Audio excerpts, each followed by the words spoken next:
Hello everyone. Welcome to our live stream watch along. I'm Michael Spinella, host of the Canadiens Connection podcast. And tonight we will be watching the Montreal Canadiens take on the Washington Capitals. And I'm very pleased to be joined on this live stream with my Rocket Sports Media colleague, Nathan. How are you doing tonight, Nathan? I'm doing pretty well. Thanks for asking, Michael. Looking forward to this first game back since the All-Star break, and it's going to be an exciting one against the Capitals. Absolutely looking forward to it. But as people start joining in, just want to let you know about all the content that we come up with here at Rocket Sports Media. First and foremost, head over to thn.com/Montreal. It's the hockey news for Montreal. We cover the Montreal Canadiens for the hockey news. You can find game day posts, feature articles, and you can find content about prospects there. Give us a follow too on Twitter at Rocket Sports, at Rocket Sports Media Inc. on Facebook, at Rocket Sports Media on Instagram, and check out our podcast on any of your favorite streaming platforms, but also at CanadiensConnection.fm. And Nathan, this is going to be an interesting game. We were talking about this a little bit just before we started, and both the Montreal Canadiens and the Washington Capitals, oddly enough, kind of in similar positions when you look at stats and standings and everything. Yeah, they're pretty similar teams, and it's going to be an exciting matchup to see these two teams go head-to-head and see who will get the victory tonight. Absolutely. We got some people joining into the chat. We get a let's go. And of course, our colleague Amy chimes in with a hello, guys. Have a great show. And thank you very much. Just to let you all know, we do have a live chat. You can send in all your comments and questions along the way if you have anything that you want to talk about, anything you want to ask us. And most importantly, we do have a question that we want to send out to all of our viewers today. And we will ask, what are your score predictions? We'll give you right up until the end of the game to get those score predictions in. We want to know the score. We want to know which team is winning. Bold predictions, more than welcome as well. But with that, Nathan, I'll start off with you. Who do you think is going to win tonight? Well, it's going to be a close matchup, I think. I believe this game is going to go to overtime, and the Washington Capitals are going to be the team to defeat the Habs tonight. A 4-3 victory for the Capitals. I feel like the Capitals are going to come out strong and hard. They're going to want to show that they want to break their losing streak. Yeah, absolutely. The Capitals riding a 4-game losing streak right now. So it's not been great, but their last game, they made it kind of close. They took it to overtime against the Dallas Stars. Unfortunately, they do come up just short. 5-4 loss to Dallas, and a 2-point night for one Alexander Ovechkin, who's been struggling a little bit. If you're the Habs, you're also coming off an overtime loss, and this one comes to the Pittsburgh Penguins. 3-2 in overtime, and the Habs let another lead slip through their fingers. What did you think about the Habs in that last game? Well, I think they came out strong. They were able to get the lead early, but I think over the course of the game, the Pittsburgh Penguins just they started to put the pressure on the Habs and show that they're still a tough team to play against here in the regular season. Absolutely. A couple of lineup notes to go through. One, Brendan Gignac was called up by the Montreal Canadiens. For me, kind of a surprise call-up, but what do you think about Brendan Gignac getting that call-up? You know what? It's considering we are kind of short on centermen. I was happy to see a centerman get called up. Like you, I was kind of shocked to see Brendan Gignac getting up there, but he's done a really good job in Laval, getting I think 31 points so far this season for Laval, and I'm looking forward to seeing him get his first NHL point tonight against the Capitals. Oh, bold prediction right there. So for the Montreal Canadiens, of course, one Christian Dvorak out with an injury. Brendan Gallagher still serving a suspension. Kirby Dach is out. And Alex Newhook, day-to-day, he traveled with the team, so he might be getting close, but unfortunately he will not dress tonight. I think that's a center that, like he talked about, the Montreal Canadiens would be more than happy to get back anytime soon. Yeah, it would be very nice to see Alex Newhook come back in the lineup. Like you said, he's been off injured, and we definitely need a little bit of backup here at the center depth for sure. Absolutely. And for the Washington Capitals, Evgeny Kuznetsov just recently joined the player assistance program. He will not be playing tonight. Nicholas Backstrom and Sonny Milano will also be stepping away, or also not be away with the team as they're both injured. But some familiar faces on that Washington Capitals team playing tonight. One Charlie Lindgren is going to get the start. That was a longtime Habs prospect. Since leaving the Habs, it's been a bit of a journey. Went to St. Louis, showed some promise last year with some NHL starts, and then earned himself an NHL contract, a 3-year deal, $1 million per year, and he's looked pretty good with the Washington Capitals so far. What did you think about one Charlie Lindgren? You know what? I think he's a good story to follow. I think he's he's shown why he deserves to be in the NHL, and he's currently got a winning record this year. And you know what? I think he's well deserved of the contract, and I think with his gameplay he's had so far this year, I see him continue going in the right direction for his career. Absolutely. And for the Montreal Canadiens, it's one Sam Montembeault in net. Montembeault is, I think he's been getting the bulk of the starts here. His stats still kind of similar to one Jake Allen, but Montreal still riding a 3-goalie tandem. What do you think about Montembeault tonight? What will he have to do to give his team a chance to win? Well, I think Montembeault just has to continue playing his game and, giving the Canadiens a chance to win the game by, making key saves during the game. I strongly feel that Montembeault, he's played fairly well this year, but, we're looking to see, how tonight plays out for him and the Habs against the Capitals. Yeah, absolutely. So just a few minutes away from the puck drop still. We'll make sure that we get you all prepared for that game. But here's my big question for you. Tonight's mission, what does each team have to do to get the win? Well, I think today's mission for the Canadiens is that they need to just come out strong and be able just to maintain that gameplay through a full 60.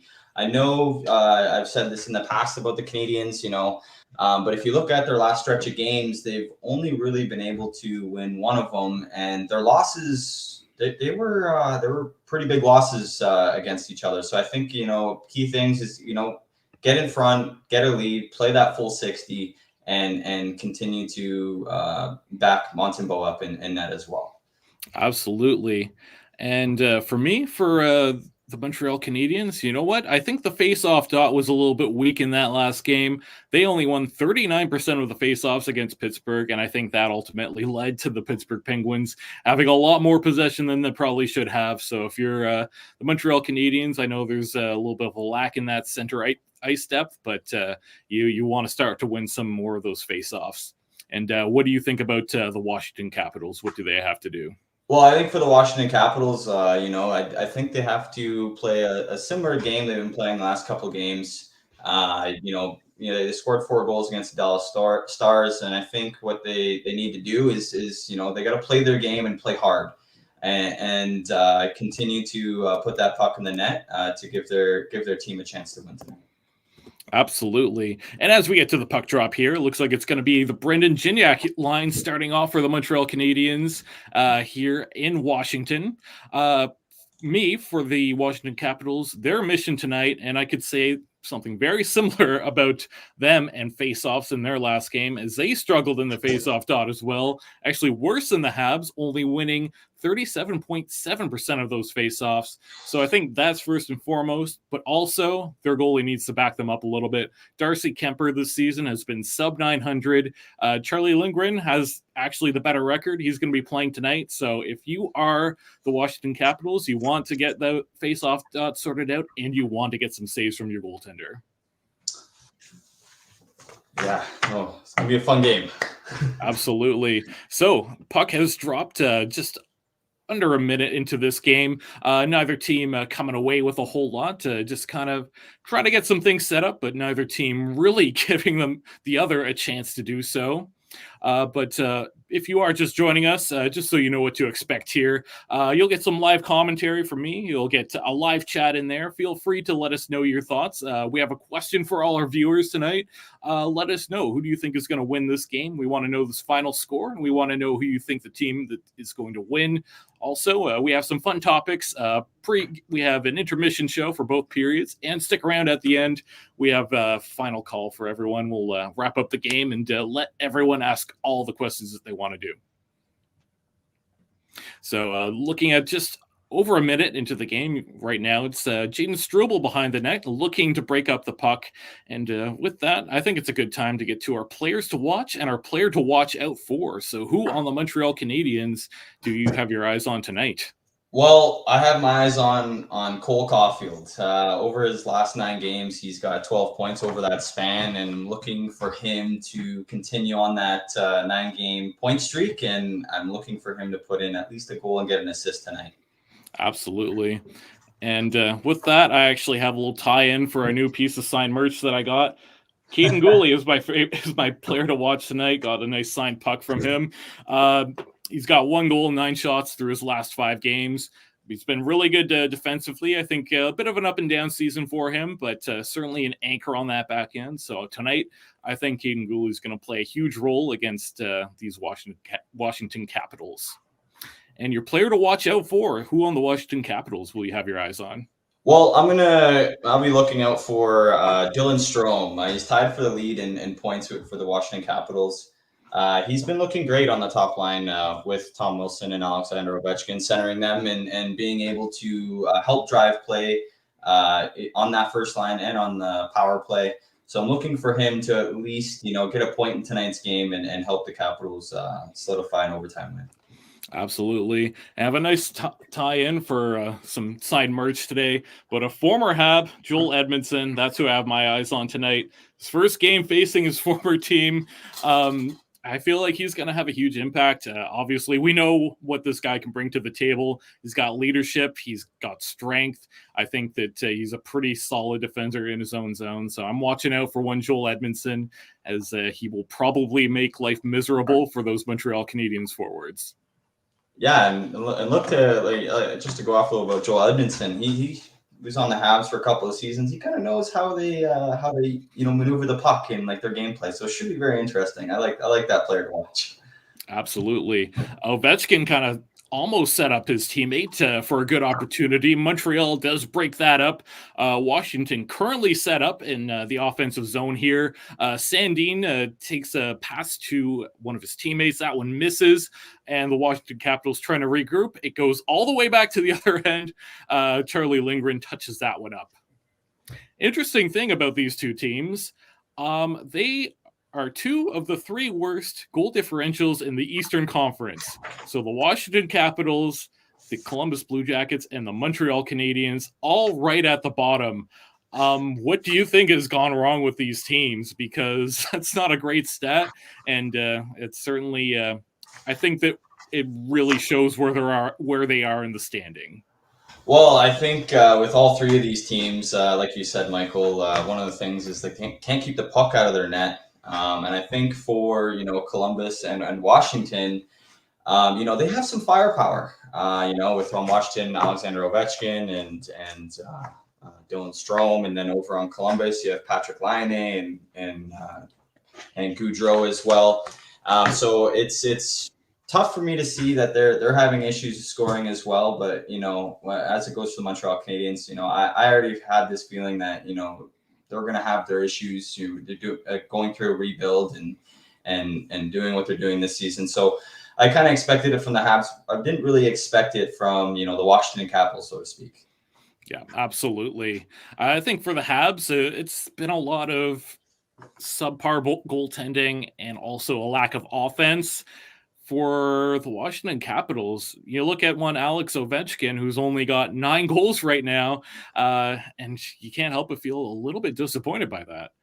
Yeah, I honestly, if we were in Vegas and we asked about who's going to score 50 goals, I'm pretty sure I would have put my number on Ovechkin. Absolutely. Washington with an opportunity. That one gets swallowed up by one Sam Montembeault, and it looks like that was a shot from another familiar face in Max Pacioretty. Yes, no, Max Pacioretty, good captain for the Montreal Canadiens, and I'm excited to see how he does for Washington Capitals tonight. Yeah, it's been a bit of a long journey for him. He went to Vegas. I don't think things worked out the way he had planned there. Some injury problems got in the way. I think he had a brief stint with Carolina in between that before he ended up coming to Washington. It's just nice to see him back on the ice. I always liked this player, and perhaps a little bit underappreciated in his prime. Yeah, I think I can agree with you with that, Michael. I think he was a little bit unappreciated, but like you said, it's happy to see Pacioretty back on the ice, being able to play, and I'm just happy to see that. Yeah, absolutely. So not a ton of shots on net for either team so far. It seems that the Washington Capitals have had the majority of the chances, but just a little bit over 5 minutes into this one, waiting for one of the teams to break through. Do you have any thoughts on who the first team is actually going to score here? Who do you think is going to break open the scoring?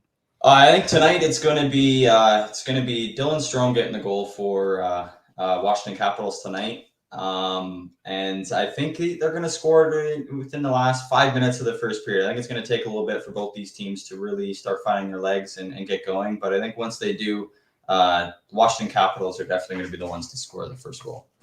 Charlie Lindgren does make a quick stop there. An easy one. He covers it up, and it looks like they're on to their first little break here.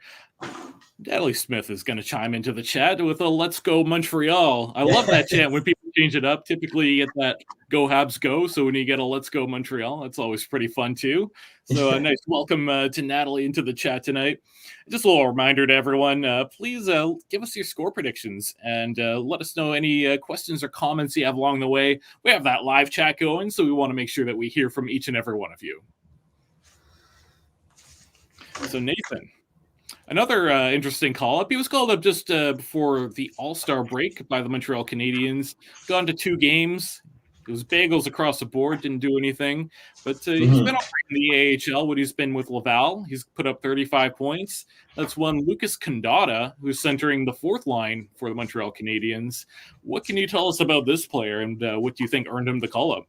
Well, I think on like to kind of go off what you were saying, he didn't get any points the last 2 games. So I think what helped him deserve this call up is for starters we need a little bit of center depth. So I think being able to give him that another opportunity to showcase his skills in the NHL, I think is one of the reasons why he's up there with the big club. But I'm excited to. I always love to see when players get that call up to the big club, and I always want to see how they kind of react. And now this is his 3rd game in. I'm curious to see how that plays out for him. Yeah, absolutely. And interesting line that he's on there too, with Michael Pezzetta and Raphael Harvey-Pinard. Those are 3 Laval Rocket graduates. So nice to give some chances to some other guys, maybe some unsuspecting players. And with the one Brendan Gignac, I know we talked about him a little bit, but definitely an AHL vet. Not a ton of NHL experience there. Do you expect that he will come in and have an impact, or is this just the Montreal Canadiens filling in a need at center?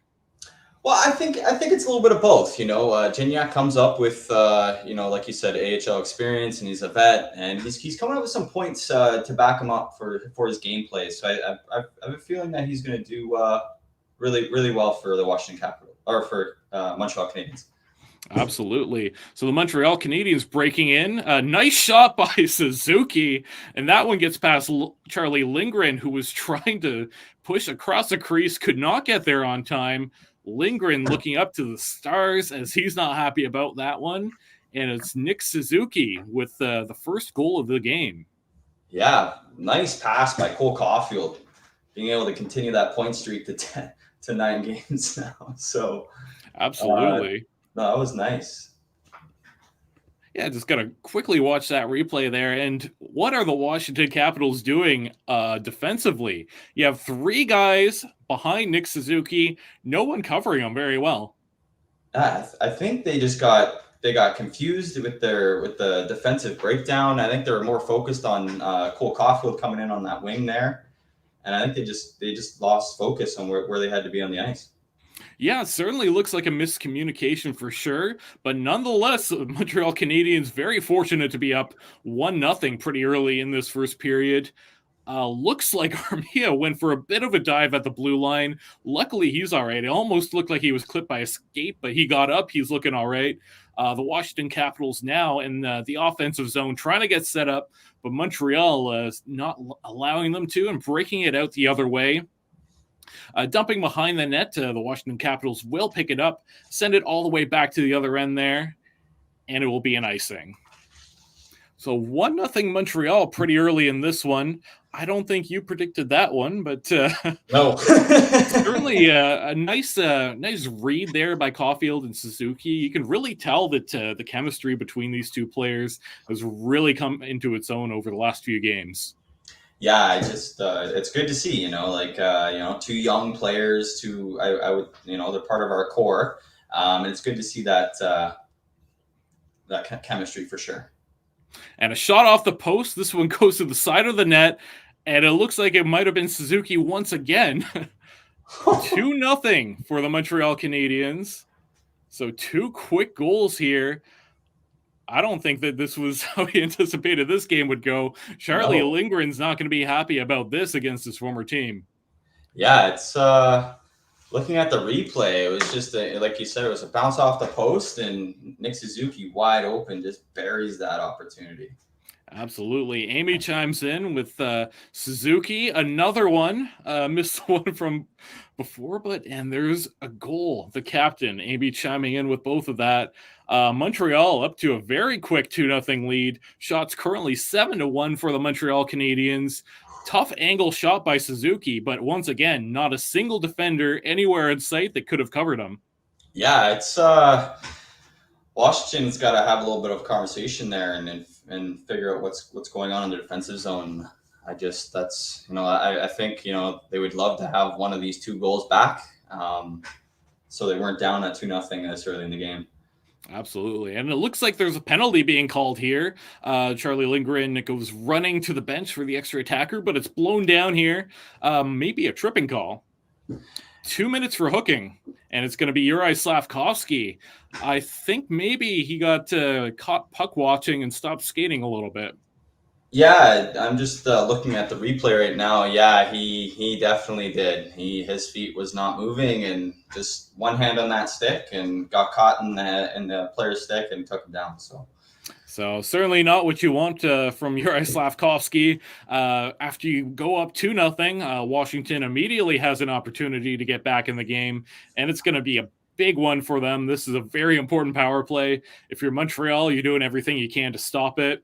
Shot from the point, stopped by Montembeault, but juicy rebound that he's going to have to jump out and get that. Luckily, he covers it. Yeah, it went off the inside of his glove, went back down. That could have been a scary play for the Habs. Absolutely. Just looking at the chat here, AB chimes in. The Capitals have been a hot mess this year. Their defense looks yikes. And I agree. So far, not a good look.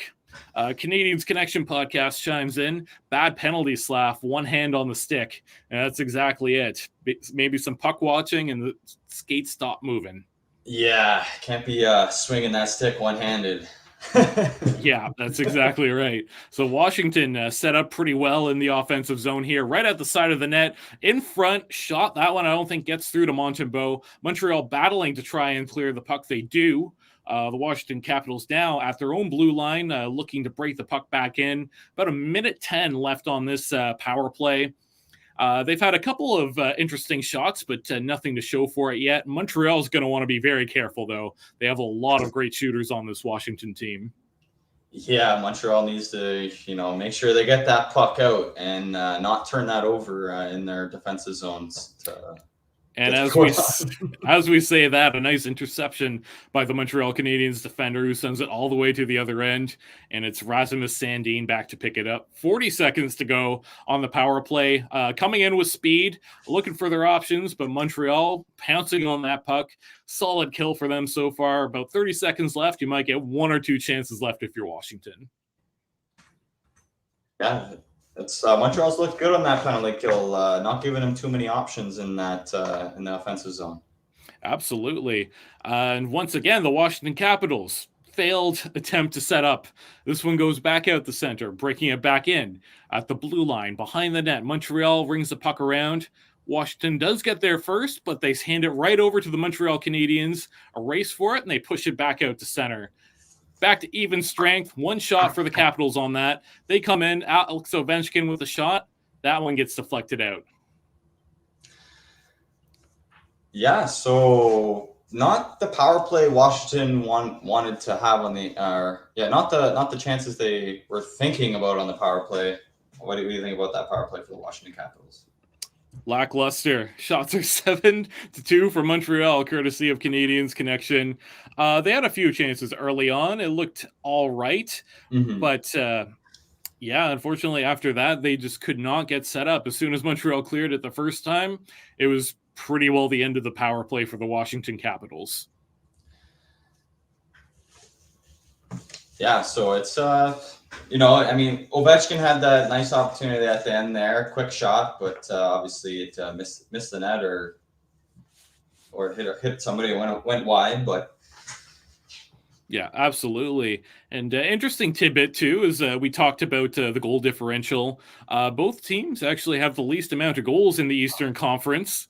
Right now, the Habs 136 goals, the Washington Capitals with 146 goals.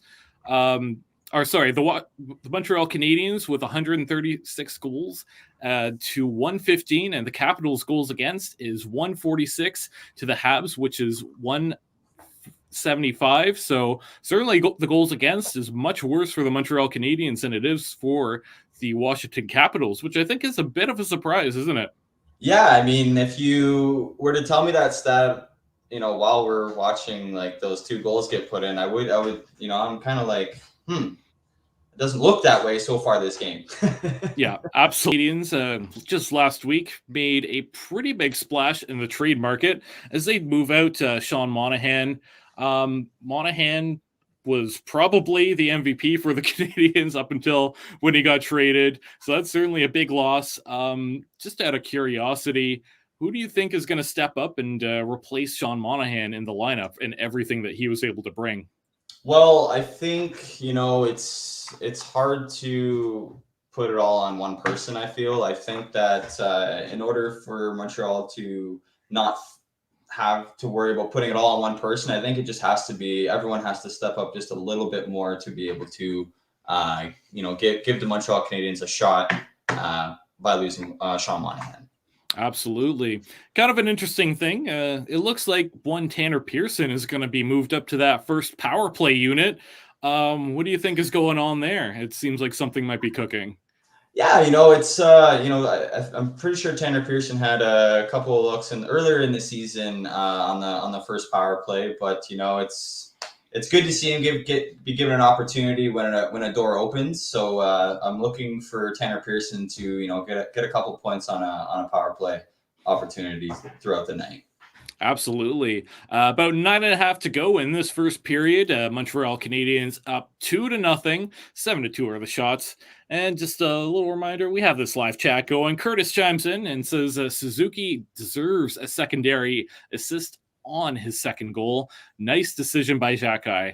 And yeah, great play by both of those players. Of course, Nick Suzuki's going 2 goals pretty quickly in this game, and both of them perfectly set up. Do you think that we have the Suzuki hat trick watch on right now? Well, I think it's early enough to say, yeah. I mean, there's 2.5 periods left to play. He can definitely pot a third one to give himself that hat trick tonight, Dave. That's definitely an opportunity for him. Absolutely. So the Habs were set up in the offensive zone, but that one got broken up by the Washington Capitals. Capitals looking very disorganized as they try to break into the offensive zone. They can't hang on to the puck whatsoever tonight, and it's Montreal coming back the other way here. But unfortunately, they get stopped, and Washington is going to hold on to it in their own zone. They'll send it back, and it looks like both teams just passing back and forth between their defenders right now. So neither team really having a whole lot to show at the moment. Yeah, it looks that both teams have really just kind of slowed down a little bit. They're having troubles making passes out of the zone and hanging on to the puck. It's a very different game since the second goal was scored. Absolutely. Amy's chiming in, and Montebeau's had an easy night so far, and that indeed only 2 shots against. Neither one of them were like very big chances. I think one of them he really struggled with his rebound control, but luckily Montreal's defenders were able to step in and help him out a bit. Yeah, just that one bobbly puck there out of his glove was really a bad one for him. But it's a good thing his defenseman noticed that he needed a little bit of help and stepped up, like he said. Absolutely. So it looks like broadcast is headed into another quick break there. The Montreal Canadiens doing their best to try and get a hang of that puck and get some more shots on net, set up in the offensive zone. But unfortunately, that one gets whistled down and it has to go all the way back to their own end. It's Brendan Gignac out to take that face off. Yeah, it's good to see that he's getting some defensive zone face-off time. It's good to see that Martin Stanley gave him that confidence. So Washington wins that face-off, and almost a good opportunity by Alex Ovechkin off the face-off there, but that one doesn't get through. Montreal sends it all the way the length of the ice. Charlie Lindgren's going to touch that up. Now Washington headed the other way, past the blue line, and they dump it in, and no Washington Capitals around to chase. Montreal headed the other way. Now it's Suzuki in there. Slavkovsky with the shot that goes completely nowhere. Now in the corner battling. Behind the net, Washington looks like they're going to come away with it here. Bad pass almost goes to the Montreal Canadiens player, and it gets sent all the way to the other way. Break-in chance. Washington Capitals can't hang on to that puck once again, as Montreal does a good job being aggressive with their sticks. Yeah, no, they're doing a great job keeping that puck away from Sam Montembeau for sure. Absolutely. And another shot on Charlie Lindgren, who's going to cover that one up. Amy chimes in. What are your thoughts on this version of the Caps uniform? I'm going to give it a thumbs down, unfortunately. It's just a W. It doesn't do it for me. What do you think? Yeah, I'm gonna agree with you, Michael. They're not too snazzy.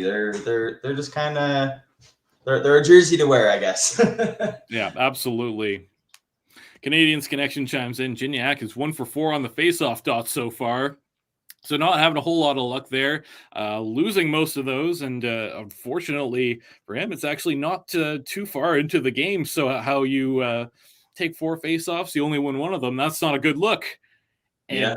as that happens, the Montreal Canadiens actually had some luck on the faceoff, and it looks like Michael Pezzetta puts this one behind Charlie Lindgren. So it's Michael Pezzetta on the fourth line who comes out with a sweet goal. Charlie Lindgren not having a good night in net for the Washington Capitals.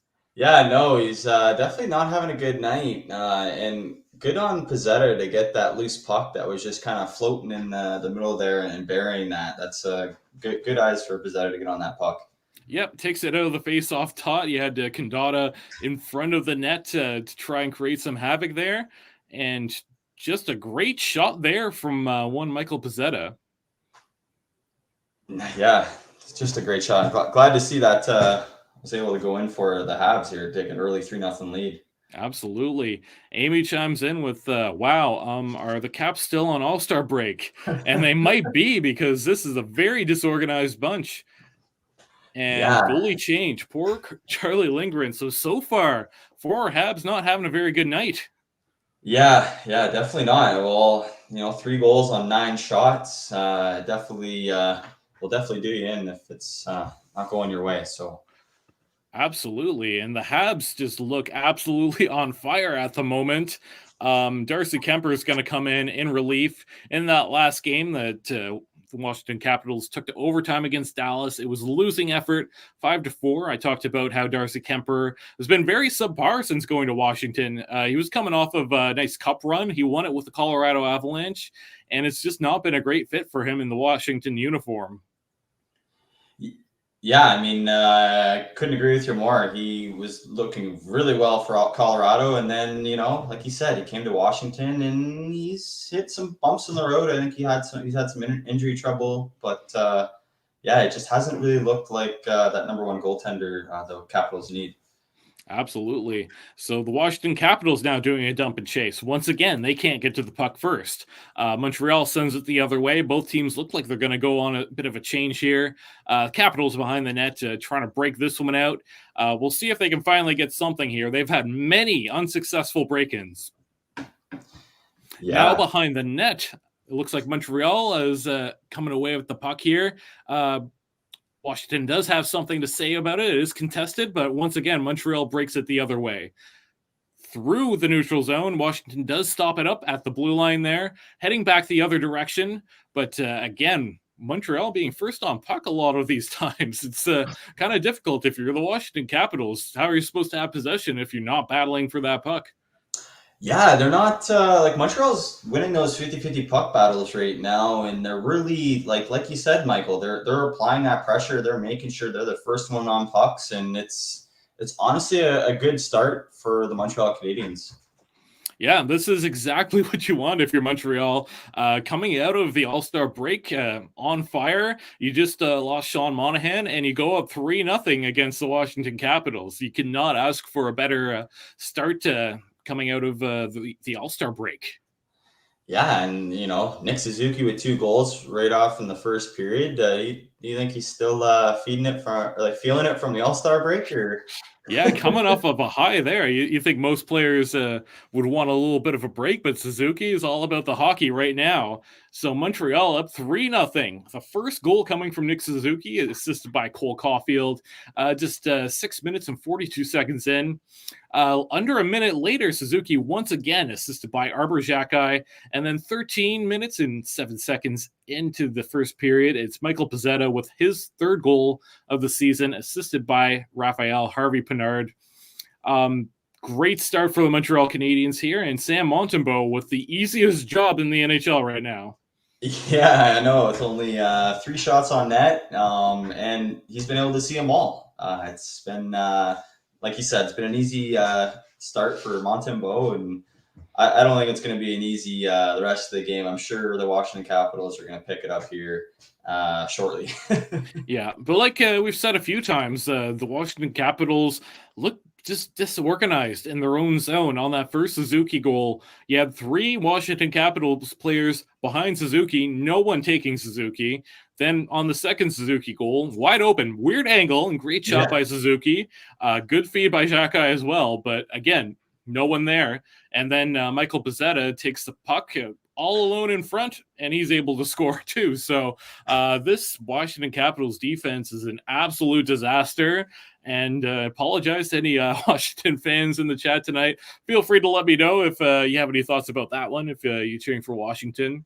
Once again, we're taking some goal predictions. We want to know what you think the final score will be and who's going to win. So on the third goal, Caps won the faceoff, but Van Riemsdyk fell in the corner. Caps have looked awful. That coming from the Canadiens Connection podcast. And yeah, I think that's exactly it. Even winning the faceoff and then just taking a tumble, maybe that's some bad luck, but unfortunately, teammates were not there to bail him out after he took a little tumble. Yeah, I mean, that seems to be like we've been saying throughout the game. The Capitals aren't quick to those 50-50 pucks, not winning those puck battles. And yeah, I know it's unfortunate that the player fell over and they got scored against, but there's 5 players on the ice to help you out. So absolutely. A little bit over 4 minutes left in this period. The Montreal Canadiens defending right now, but again, they do manage to clear that out pretty easily and uncontested. Both teams going for a quick change there. You have Slavkovsky out there who's ready for a breakout pass. Looking at the chat, Amy chimes in. I originally said 4-2 for Montreal, but I might have to increase at this rate. I agree. I thought this was going to be a Washington win tonight, if I'm being honest. But right now, I would not be surprised if this was like 5 or 6-0 for the Montreal Canadiens. Yeah, I know. My prediction was a 4-3 win, Washington win in overtime, and Montreal's definitely shown me that I could be wrong with my prediction. Yeah, but once again, the Montreal Canadiens kind of known to give up leads. It wouldn't be the first time they've gone up in the first period, only for the other team to go ahead and tie it up. Yeah, we've seen that quite often this season. I'm pretty sure a couple games ago against the Islanders, they gave up a 2-3 goal lead. So it's I'm fingers crossed they don't blow the lead, but it is hockey, and we can never the game's not over until it's over, right? Yeah, that's exactly right. Right now, Sam Montembeault only having to make 4 saves on the night, and nothing that looks too difficult. Darcy Kemper coming in for relief on Charlie Lindgren. Not been tested out too much. I think Montreal is going to want to get a few nice shots on him, test him out, because he must be a little bit cold. He was not expecting to come in. Yeah, no, it's I'm sure. Yeah, like you were saying, Darcy Kemper didn't probably expect to come in, but he's going to have to play the relief game for the Washington Capitals and hopefully backstop them to a little bit of a closer game. Yeah, he's not faced a shot quite yet. He's only been in for a few minutes, though. Since Charlie Lindgren has gone out, I guess Montreal has not had a shot on net. It's just been 1 or 2 for the Washington Capitals. And chance in front of Montembeault. Unfortunately, that one does not get through to him. The Washington Capitals, even when they have chances, can't seem to convert on anything. Yeah, it's not been the greatest start for the Washington Capitals so far this game. I'm looking to see them to hopefully finish this first period a little bit stronger than they started the first, but we'll see how that goes. Absolutely. The Washington Capitals coming into the zone with speed, trying to get around the Montreal defender. They can't find a pass. Bit of a scramble in front, but it trickles out to the other end. Puck goes to the other side of the boards, now behind the net, and it's going to be Montreal picking that one up, trying to clear it out, but Washington actually holds it in this time. Another opportunity there. That one can't get through. Washington doing their best to try and hang on to the puck, but Montreal, it's like it's a magnet to their stick right now. It keeps coming back to them. They've had a few opportunities to clear here. They might have a chance now as Washington curls back and they'll look for a change. Yeah, it's been hard for either team to really kind of muster up anything for the last couple minutes. So. Yeah, absolutely. Under 2 minutes to go. First shot on Darcy Kemper. That one's an easy stop for him. Washington now coming away from behind their net. Airward pass hits the skate of the Montreal player, but they do recover, breaking it into the offensive zone here. Now it's a battle in the corner. Montreal does come away with it once again, heading the other way. Minute 30 left in the period. It looks like that's Suzuki who passes it off. Looking for the wide open pass. Shot. Great stop there by Darcy Kemper. The rebound comes out. Once again, shot from Matheson. That doesn't go through. And the Washington Capitals head the other way. They're looking for an opportunity. Airward pass there. Pacioretty can't get a hold of that. Yeah, Montreal with a nice opportunity. Their first opportunity there on Darcy Kemper. Yeah, it was a good opportunity for sure against Darcy Kemper. And it's good to see that he's so far holding his own so far with that first shot. Absolutely. Montreal clears it out the other way. It goes all the way back to the Washington defenders. 40 seconds left. Might have an opportunity for a couple more chances for one of the teams. Josh Anderson comes in. Puck in the corner. He gets there first, completely uncontested. He rings it around to his defenseman. That gets held in. Airward pass goes right to the Washington Capitals. And then they make an errant pass that goes back to Montreal. Now Washington with possession. Great setup. No pass or no shot off of that. Washington hangs on to it. Coming up on 10 seconds left. Montreal breaks it the other way. I don't think we're going to get any shots before the end of this period. Might get one, actually. Josh Anderson with a shot there. 1 second and 1.5 seconds left, and Josh Anderson takes a shot. Good stop by Darcy Kemper. Yeah. It's so far it's good to see you try to get a shot or two before the end of the period, see if you can pot in another goal. Yeah, a couple of occasions there, it looked like the puck bounced right out of Darcy Kemper's glove. So big, juicy rebounds there, but unfortunately, no one in front of the net to contest that. Mm-hmm. So 1 second left. Do you think we'll get one quick shot on Darcy Kemper? Actually, it looks like they changed the clock to 2.7 seconds. That should be enough for one last shot on net, right? Oh yeah, you can definitely get a shot off on 2 seconds for sure. Well, looking to win that face-off. It looks like they do. Caulfield misses, and that's the end of that first period. The Montreal Canadiens are up 3-0. Suzuki with 2 goals, and then it was Michael Pezzetta who makes no mistake. Great shot by Pezzetta. Shots 13-5 for the Montreal Canadiens. You could not ask for anything better. And make sure you stick around. We're going to take about a 3-minute break here. We'll be back with you just momentarily. We'd like to hear from you in the chat if you have any questions or comments about that period, and also still time to let us know your score predictions. We'll be taking that right up until the end. And with that, Nathan, we'll be back in about 3 minutes. Okay.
And welcome back to our intermission show as the Montreal Canadiens up 3-0 on the Washington Capitals. Taking a look at a bit of a recap here coming from Rick Stevens, Rocket Sports, at Rocket Sports on Twitter.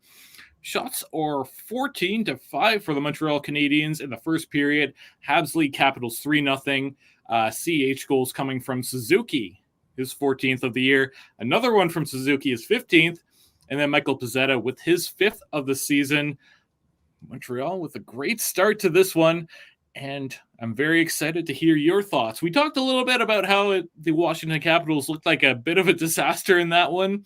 Is there anything specific that stood out to you?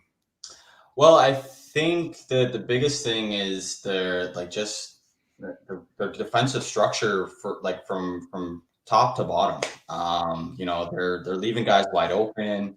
They're puck watching when the Montreal Canadiens are entering the zone, leaving they left Suzuki wide open for 2 of those goals, right? So I think for the Washington Capitals, they really need to take a look at how they played in that first period and kind of reset themselves going into that second.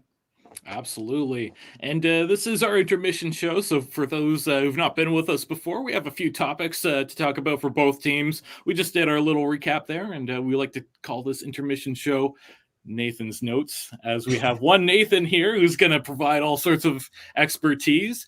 So, we talked about the Monahan trade that went down last week. Monahan being traded for a first-round pick to the Winnipeg Jets and a conditional third-round pick coming back to Montreal as well. We talked about how Pearson seems to be taking his spot on that top power play. Brendan Gignac comes in and he gets a call-up. Bit of an interesting one there too. Newhook could be coming back at some point, but here's the thing.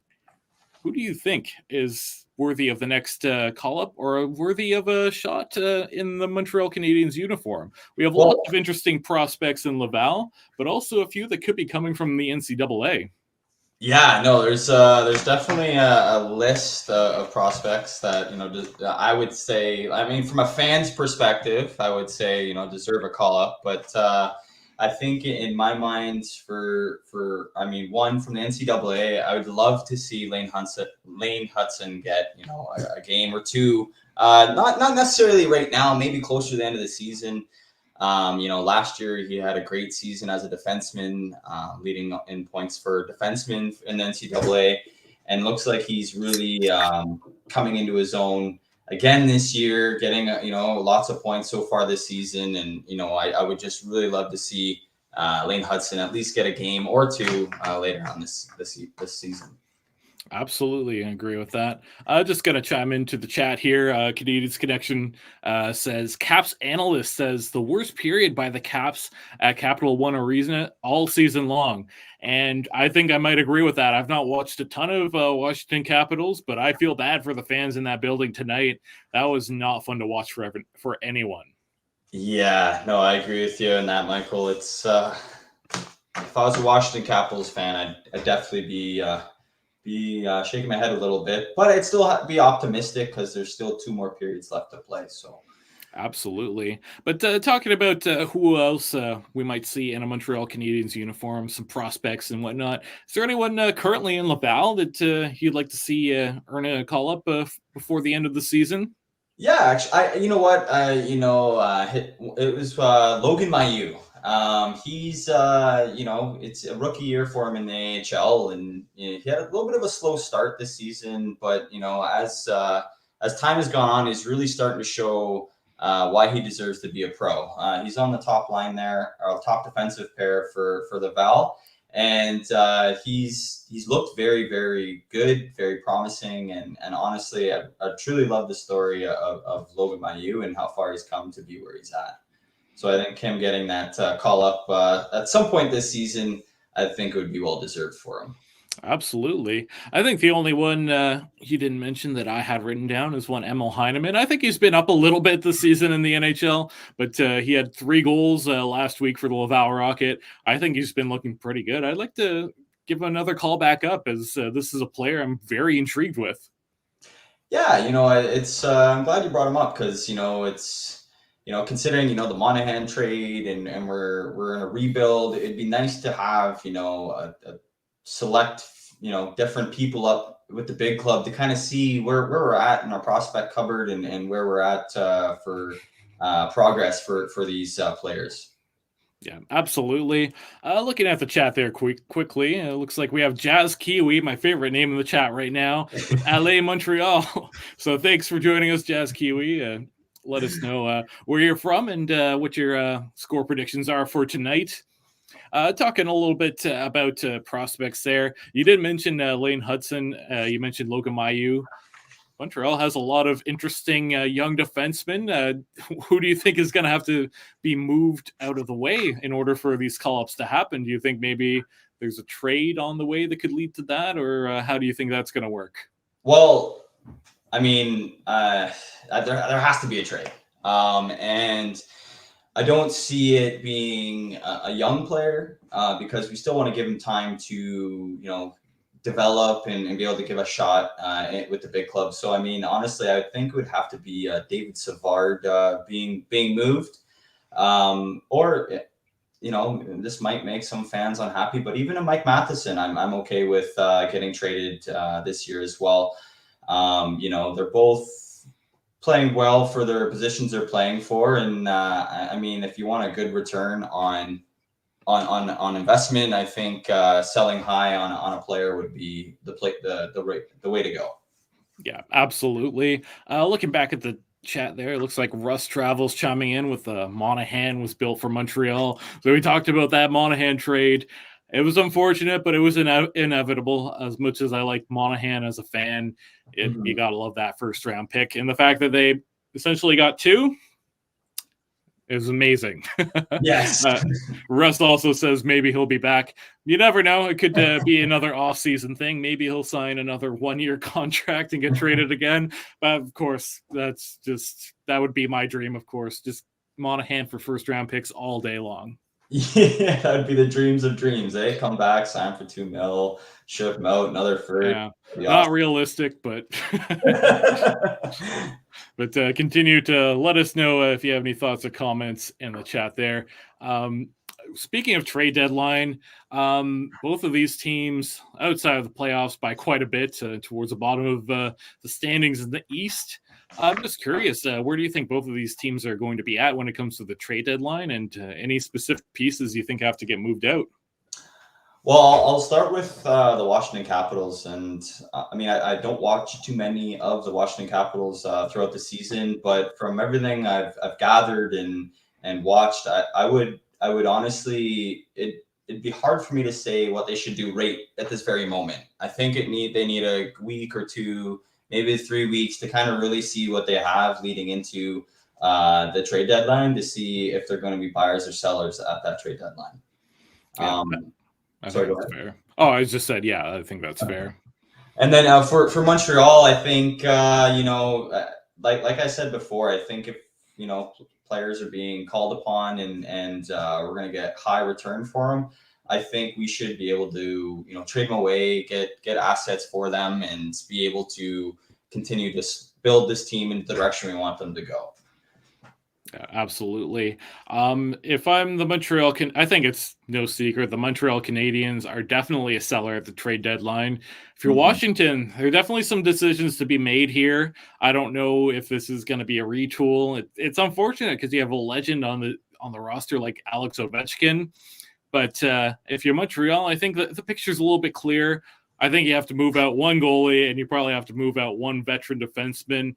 And if you can, I think they're kind of showcasing Pearson, putting him on that top power play unit. What do you think about that?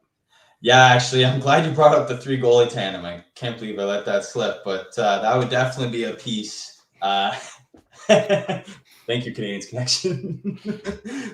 And the 3-headed goalie situation in Montreal, I love it. Yeah, I mean, that's just something that I really don't want to see for the whole season. But I think your choices on the players to be moved out, I think you're spot on about them, to be honest. Yeah, absolutely. And if it were you, do you think that Caden Primo does hold a certain amount of trade value based on what he's accomplished, or do you think it has to be Allen that moves out the door? Well, I was mostly about Allen for quite some time, but then I started thinking, I'm like, well, if a team is going to come knocking for Caden Primo, why not? Why not trade him? Just because it's like Primo is a good goaltender. He's still building his reputation up for up at the NHL level, but AHL level he's been it's been great for the Val Rocket when he was down there, and he's got a great resume so far. But I think if a team comes asking for Caden Primo, I think we'd have to entertain that. Yeah, absolutely. And I think that goes for most Canadiens players at the moment. I think the list of untouchables is much shorter than one would necessarily think. You mentioned you wouldn't mind moving out a guy like a Mike Matheson. What about one David Savard? Do you think there's some potential there? Yeah, David Savard, I think, he blocked shots like lots every single game. Like the one game he blocked 4 shots and ended up getting injured on those 4 block shots. Like he's a warrior. He fights hard. You tell him what his role is. He's going to do the best he can with what he has. And honestly, I think David Savard would be great for a contending team to help them, hey, block shots and be that veteran presence for any contending team. Yeah, Cup winner too with the Tampa Bay Lightning. I think we remember that from a few Yes. years ago too. So certainly has that experience. Continuing along with our talk about some potential moves for the Montreal Canadiens. It seems like the Canadiens have acquired quite a bit of draft capital here. As much as I would love them just to use that to draft, 20 players at every single draft, I don't know that that's realistic. And there's definitely some precedence for Kent Hughes making a splash either the day before the draft or during the draft. Kirby Dach, Alex Newhook as well. What do you think that they'll end up doing with all that draft capital? Like, do you feel like there will be another move along the way, or do you feel like this is something where they might want to take the long road and actually draft all those players? Well, you know what? I have to stick with what I know. And if I was like you said, you look at the last 2 seasons. We acquired Kirby Dach, and then we also acquired Alex Newhook. Based off assets we had in the prospect cupboard or the draft pick cupboard, right? So I really honestly think Ken Hughes is definitely coming up with a plan, and he's gonna for sure package some of these first, second, third round picks together to get some good prospects. Absolutely. So talking about that precedence of big Kent Hughes splashes, he's been a Montreal Canadiens GM for a little while now. We're coming up to the trade deadline. Do you have a favorite Kent Hughes trade and a least favorite so far during his tenure? I think the easy one for me for the best trade would be Kirby Dach. I know it's been a small sample size from him being injured, not playing as many games as we would like, but from what I've been able to see and the gameplay he's been doing, honestly, I think Kirby Dach is going to be one of those core pieces for us moving forward once he's able to get back into that lineup. Yeah, makes sense. And what do you think? Are you going to be disappointed this season if he doesn't make a big splash either at the deadline or the draft?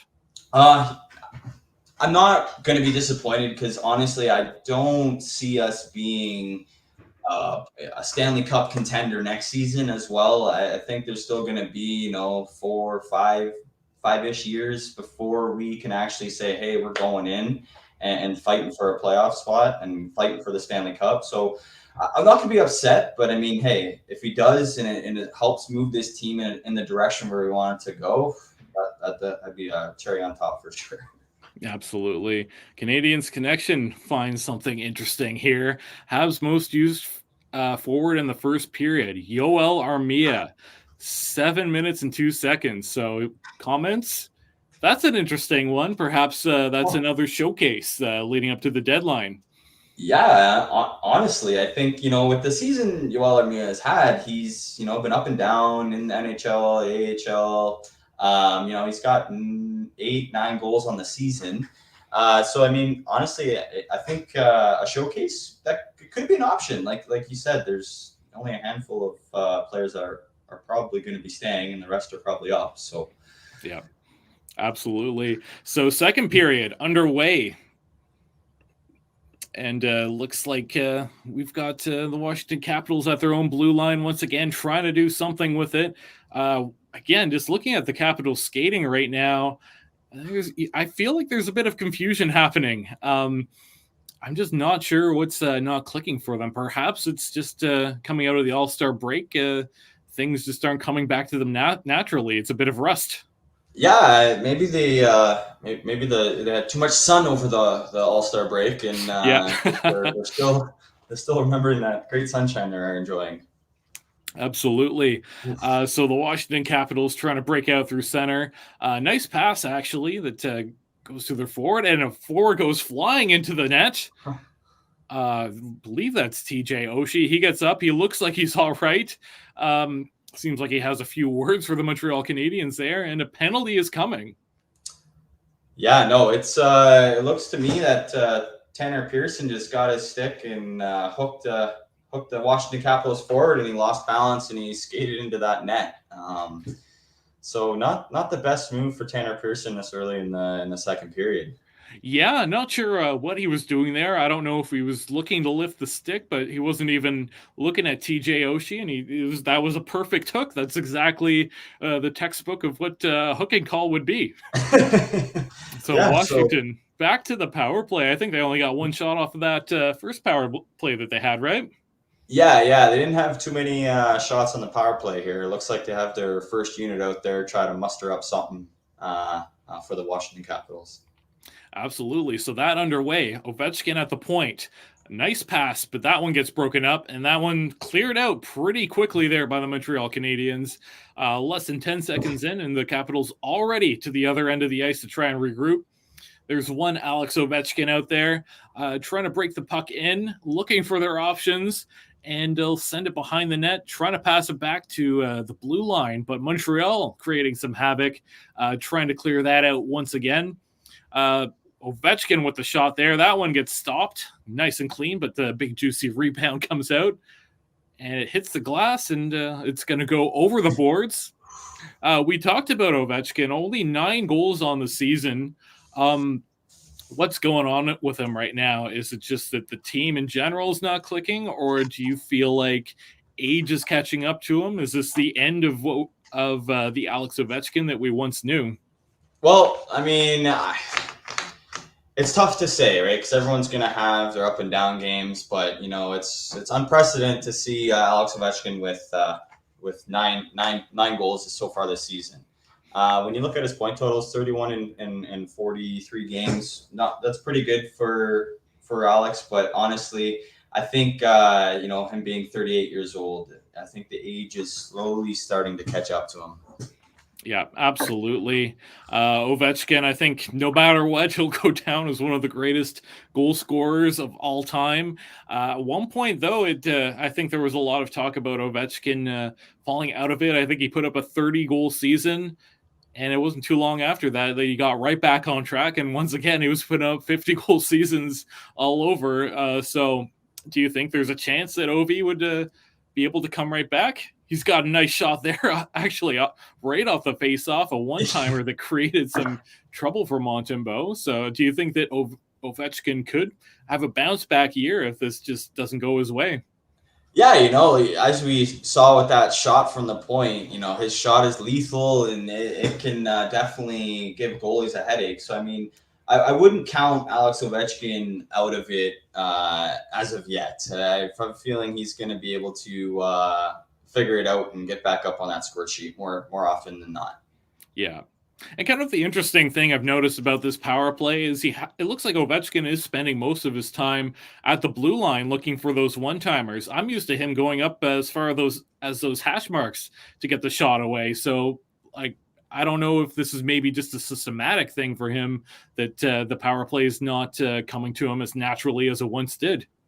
Yeah, it's good that you point that out because right now they have TJ Oshie and Max Pacioretty kind of playing either switching out on those face-off dot shots, right? So I mean, Yeah, it's now that you brought that up, that could probably be part of the reason why he doesn't have as many goals if this is something they've been doing all season long. yeah. And you see there, too, it looks like it's Ovechkin that's the first one to pick up the puck behind his net. So certainly he's being stapled to that blue line. I'm curious. I don't seem to remember him being a guy that was just sitting on that blue line for the entirety of the power play before. No, he's like you said, he's always been in we like to call it Ovi's office, right? So I mean, it's actually kind of I just don't understand why he'd be at the point for that full 2 minutes, Yeah.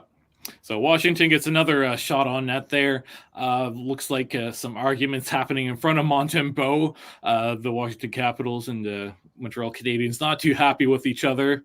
Bit of a better power play this time around. They've had some more shots on net, but certainly not much. Yeah.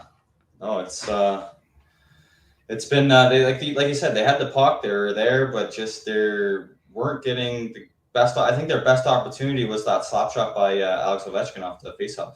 Yeah, and it's going to be Connor McMichael going to the box for the Washington Capitals here. So that's going to end that power play. I guess that skirmish in front of the net led to that Washington penalty. Yeah, looking at the replay, it looks like the player just kind of grabbed a defenseman's bucket and kind of moved him around while he got in front of Montembeault there.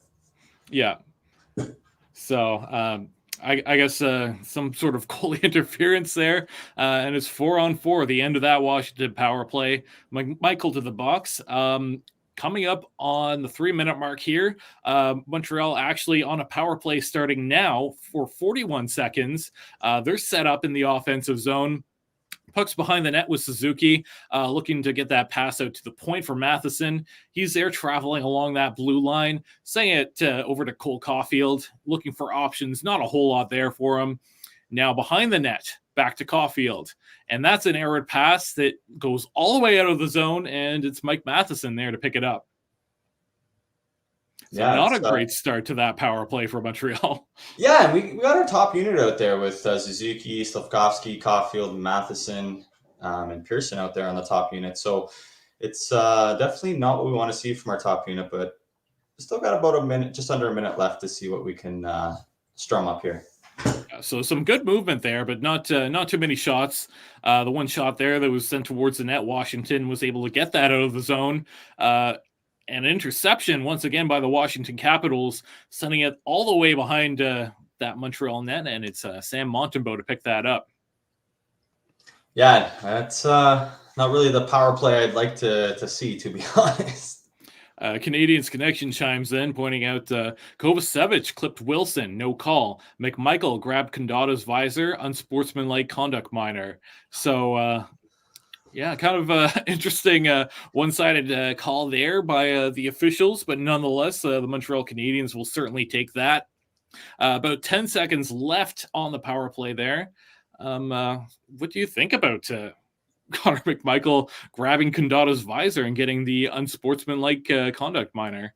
Well, he could have done a million other things than grab the visor. He could have pushed him, cross-checked him, could have done, well, maybe not cross-check, but he could have done something else a little bit nicer than grabbing the visor of another player.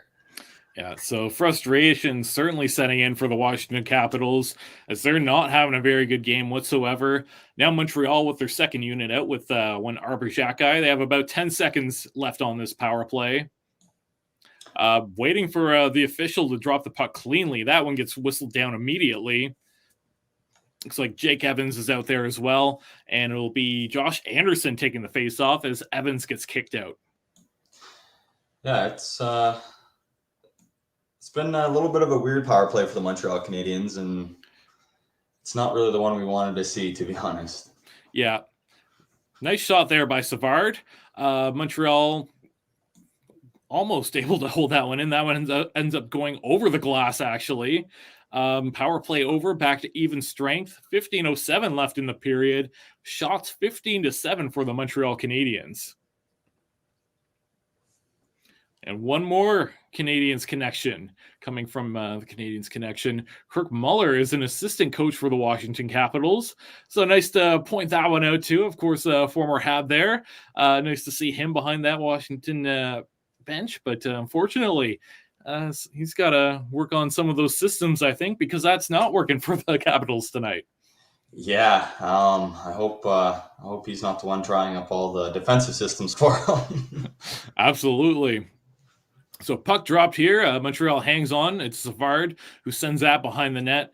Trying to battle back there. It's Condata, but Washington comes away with it. Washington looking for the breakout pass that misses everything, and that gets whistled down for icing. So I don't know what's going on. I've said it a few times. Something's got to give for the Capitals. Pacioretty right now does not look super happy either. Lindgren pulled after 3 goals in that first period. Capitals still not at 10 shots, despite having 2 power plays in this game. Yeah, I don't know. I don't know what to say for the Capitals. I feel for them because, it's it doesn't feel good to be down 3-0, but it's got to go both ways. You got to be able to put a product in front of your goalie to be able to stay competitive, right? So absolutely. And just to let everyone know that's watching tonight, get into that live chat, drop your questions below. Let us know, what do you think the final score will be and who do you think will win? We'll read all those out and we'll give you a shout out if you get into that live chat, so don't be shy. So nice stop there by Montembeault on a backhand shot. Captain Nick Suzuki behind the net, trying to come the other way. Washington circles back to go off on a change. Suzuki trying to do it all himself, but realizes he can't, so he'll turn back. Now behind the net, it's the Montreal Canadiens once again looking for a breakout here, but Capitals causing a little bit of havoc. It's Ovechkin that sends it right behind the net. Capitals first to get that one. Another shot from far. Ovechkin with a shot and scores. So Alex Ovechkin, his 10th of the season, wide open net. Montembeault does not react nearly quick enough, and it's 3-1. The Capitals have life. Yeah, what a bomb by Alexander Ovechkin. What a pass by his teammate to feed him wide open. That's good to see him get his 10th of the season. And blame us, Amy pointing out, well, all that Ovechkin talk seemed to have woken him up. It's possible. I guess he was tuning in and listening to us. Yeah, nice little pass from Dylan Strome over to Ovechkin. Good way to see him wide open there on the wing. Absolutely. Kind of reminiscent of those Montreal goals that happened in that first period where no one picked up that open forward and the goalie can't get across the crease fast enough. Do you think they're taking a page out of Montreal's book here? Absolutely. So the Capitals have life here. That's their 9th shot on net. Now the shots are 16-9. Montreal trying to come back here, but the Washington Capitals clog up the center of the ice pretty well. They intercept that. That dump, they get to it first this time, but unfortunately they pass it off to the wrong player as Montreal gets to it. But the Capitals starting to buzz a little bit, causing some havoc, making it difficult for Montreal to clear it out. Almost a good opportunity in front. Yeah, they as soon as that goal went in, their legs, they're winning these puck battles. I know we haven't seen a lot of them, but you definitely start to see a difference. They're skating and they're moving, and this could be a very interesting game moving forward. Absolutely. And Amy chiming in, also can't leave Ovi that wide open either. That's true. Someone should have been able to pick him up. So poor defense there. And Montreal Canadiens starting to fade into the background a little bit in this one. Yeah, definitely a difference in the first and second period so far. I think the Montreal Canadiens have three or four shots this period, maybe even less. It's definitely not the start to the period they'd like. Yeah. Canadiens Connection coming in to let us know that it was Slavkovsky covering Ovechkin. So misplay by the young first overall pick by the Montreal Canadiens. Perhaps his defensive game is still waiting to develop a little bit more here. Yeah, it's definitely one I'm sure Slavkovsky would like to have back. I have a feeling some of the guys on the bench are going to be giving him a couple nudges and saying, hey, can't leave Ovechkin wide open. Absolutely. As we keep talking about Ovechkin and the Washington Capitals here, a bit of an aging core. Of course, TJ Oshie is a part of that. Tom Wilson, John Carlson, all these guys have been in the league for a long time now. Based on what you know now, and I know you wanted to give it another week, but based off of what you know now, if you are the Washington Capitals approaching this trade deadline, are you buying? Are you selling? Are you blowing it up? Are you looking to retool in the offseason? What are you doing as GM of the Capitals? Well, I think I would, I'd shop around at least. I would see what some of my aspects are out there, across the NHL, see what's out there to see what I can do to bolster my team.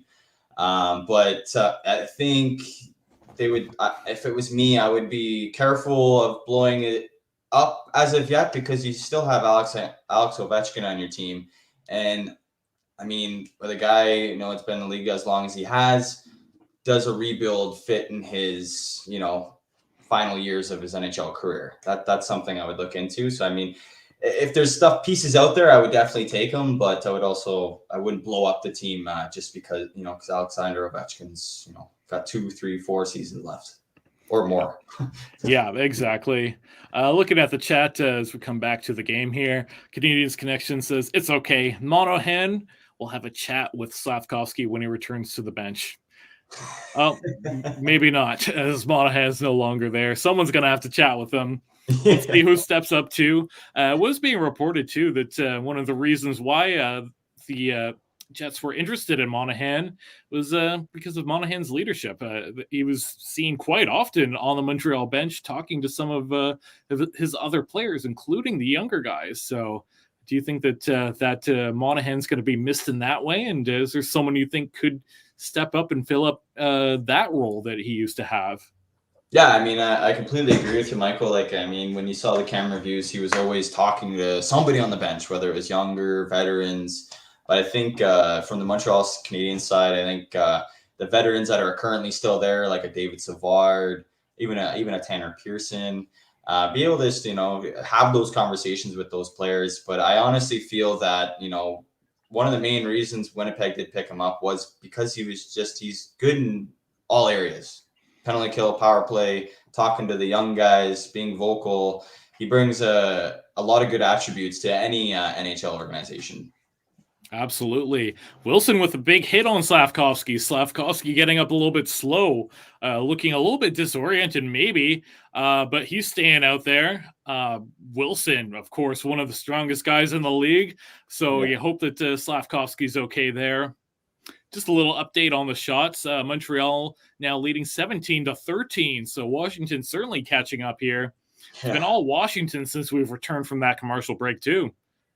Yeah, I mean, I feel that, Washington has really picked up their game, I think, like you said, since that break, but they're buzzing and they're looking like a team that wants to complete a comeback.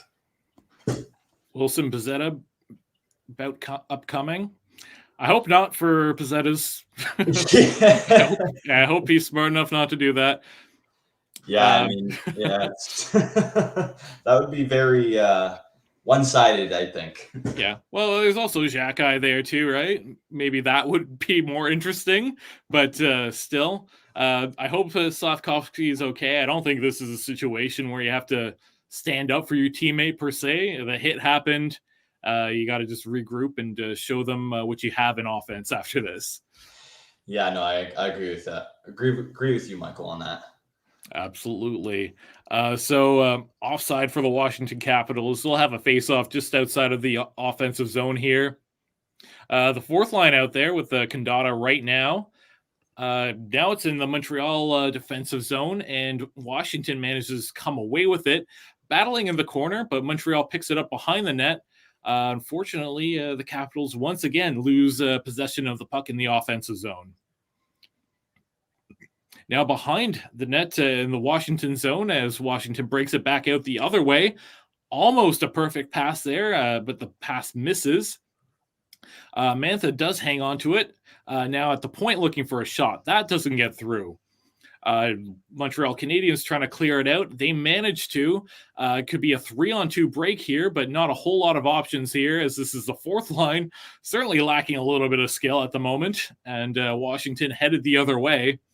So the fourth line almost with an opportunity, but like I said, certainly a lack of skill. They couldn't get around those defenders at all. Yeah, definitely troublesome for that fourth line, and definitely not what you wanted to see, but hopefully they can pick it up a little bit here moving forward. So Washington with a shot there, stopped by Montembeault. Just pulling up the chat here for a second, as there's a big scrub in front of the net. Amy Johnson chimes in and says, Rocket Sports roll call. Pennsylvania watching here. So there's Amy watching all the way from Pennsylvania.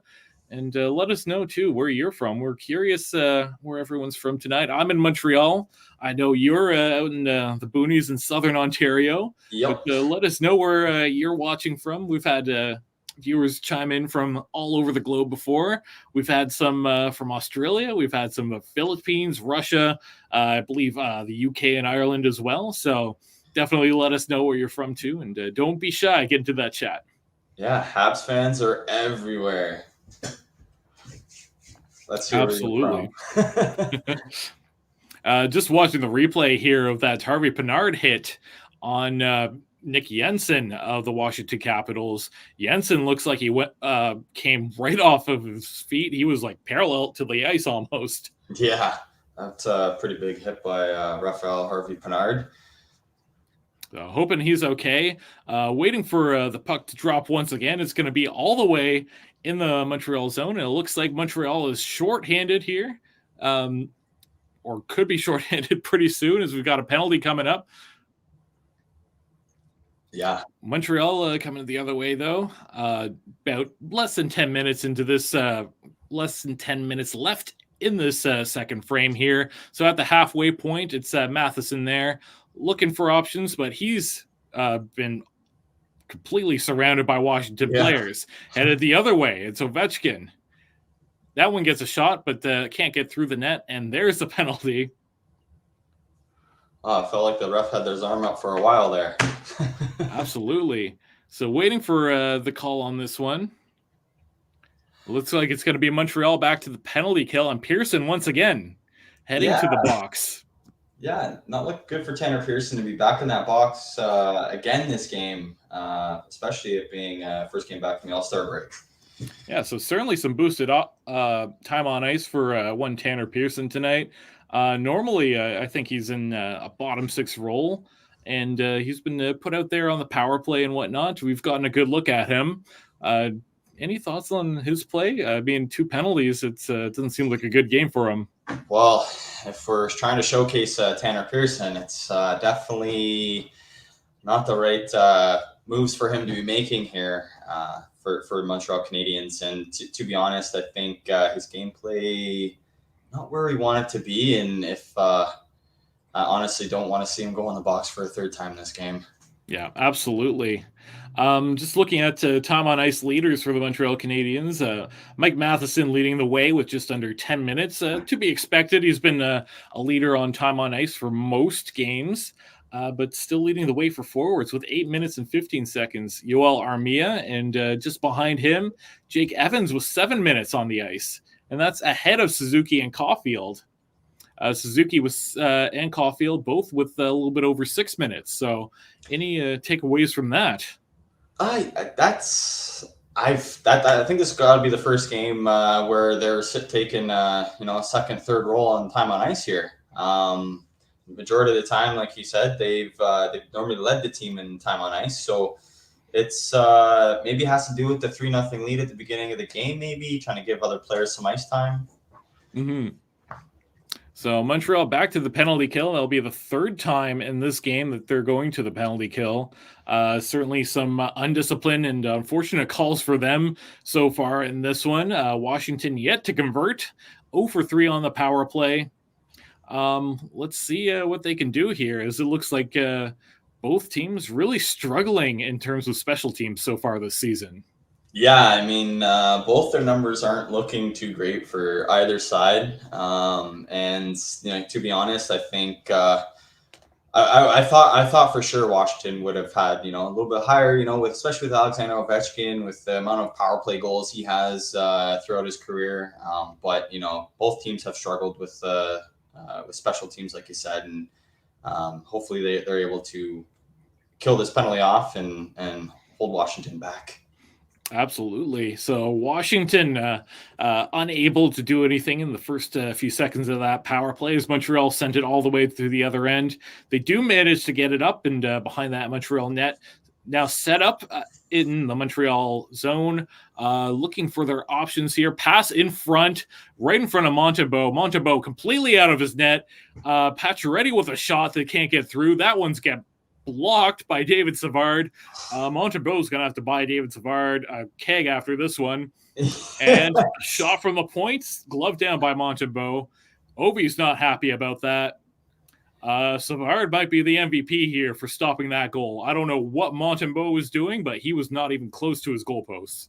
Yeah, like I said, Savard blocking shots when you need him the most, right? He's a blocking shot machine for Montreal, and like you said, Montembeault did not know where that puck was, and when he did, it would have been too late for him. But good thing David Savard was there to block that shot. Absolutely. So just over a minute left on the power play for the Capitals here. Behind their net, Kemper's there to touch this one up. Looking at the shot clock, interesting thing is Washington is almost caught up. Shots still being led by Montreal, 17-16. So one shot difference now. Yeah, Montreal really hasn't been able to have much of anything, to be honest. I think in the last 5 minutes, I haven't really seen them take any shots on Washington's goalie, and they just taking these penalties. It just hasn't been a strong second period so far for Montreal.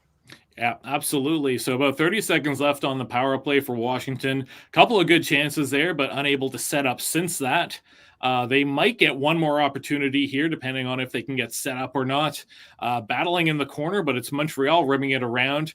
That one gets past all of the Washington players as Ovechkin tries to hold it in. He can't.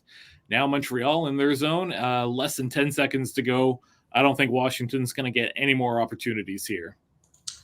Yeah, no, it's not the power play they had earlier in the game, but definitely got lucky on that block shot for the Montreal Canadiens. Yeah, absolutely. So now Washington 0 for 4 on the power play. They had a few shots there, but still looking for that second goal of the game. Another shot from the point. That one's easy stop for Montembeault. Shot coming from Van Riemsdyk. Certainly a comeback period for the Washington Capitals. I think Montreal is very fortunate that they still have a 2-goal lead here. Just a stellar block by Savard, just saving the game. Yeah, and you see Montembeault give him a little pat on the back too. We were just about to say the same thing. Yeah. So in the offensive zone for the Capitals, Montreal trying to clear it. They do out to center ice. Fortunately, misplay by Washington gets a sent to the Montreal defense. Almost a big hit, sending a Montreal player into his own bench, but back in the Washington zone, looking to break it out once again. Montreal still causing some trouble with those sticks, battling for it. Out past center, it's going to be a dump and chase. Montembeault out to play it. He takes the easy play, but plays it to the wrong player. Great setup to Jensen in front. That one doesn't get through. Misplay by Montembeault almost leads to a great Washington scoring chance. Yeah, that when I saw him pass that puck, I was a little worried there. I was straight to the other team. Absolutely. Another opportunity stopped by Montembeault. A lot of havoc in front of that Montreal net. Looks like everyone's unhappy with each other. Gignac in the thick of it. Obey Kubel also in there. Yeah, it's they're getting a little feisty with each other. I think just a little shove turns into a big scrum, and they're not liking each other throughout this second period. Yeah, and it looks like it was Xhekaj that almost shoved one of the Washington forwards into Montembeault. That wouldn't have been very good. So, of course, Xhekaj's in the thick of the scrum, as we all would expect. Yeah, no, Xhekaj loves to be in those scrums when he has to be, so... Absolutely. So faceoff goes all the way back to the Washington defensive zone, looking for that breakout pass at Sandin. They come past center, getting past the blue line. Now they're set up, looking for that outlet pass. Ovechkin rims it around, but no Washington Capital player to get there. Montreal clears that one out, just past the blue line. Montreal gets a pass right in the middle, but Washington does get there to prevent an all-man rush. Neither team really having clean possession here. Finally, Washington sends it the other way. They'll get it past the blue line. That pass goes right into the skates. That could have been such a good opportunity for Washington, but those passes are just slightly off tonight. Yeah, it's that's all I'm seeing. I mean, for both teams. I mean, Washington's got, a little bit more. They're able to kind of make a couple more passes this period, but when those passes are important, they don't seem to be getting them 100%. Yeah. About 5 minutes left in this one. It's certainly gotten more exciting. You see a little bit more from both teams, but not a ton of shots in the last little while. In fact, the Washington Capitals are now leading the shots department 19-17. So who would have predicted that after that first period? Yeah, I know, right? It's just like both teams flipped each other's stats around, and and pressure and defensive zone. So it's been a very entertaining game watching them so far. Absolutely. Darcy Kemper not been tested too much by the Montreal Canadiens. They seem to be struggling to get anything going offensively. The Capitals with some good zone time here. The Montreal group is starting to look a little bit tired. I think that Washington's going to have a few more good opportunities here. Yeah, I agree with you, Michael. This is probably the longest out of both teams where the pressure's been sustained, and there's no power play, or like no one's on the Shot power in play. front there. Sorry. No, Great opportunity by the Capitals there, but Montembeault is able to stop it. Another shot from the point. That one doesn't cut through, but I'll let you get back to what you're saying now that that's over. no, it's just been like the pressure's been all Washington, and like those shots, those opportunities are just getting better and better as the period goes on. Montreal is probably wanting to get out of this period still up 2 goals. Yeah.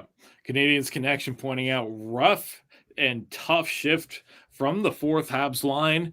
Yeah, that was the line that was stuck out there for that entire time. They could not get their six on that puck whatsoever. So certainly it seems like that fourth line is getting quite a bit of usage here, and certainly outmatched by the Capitals.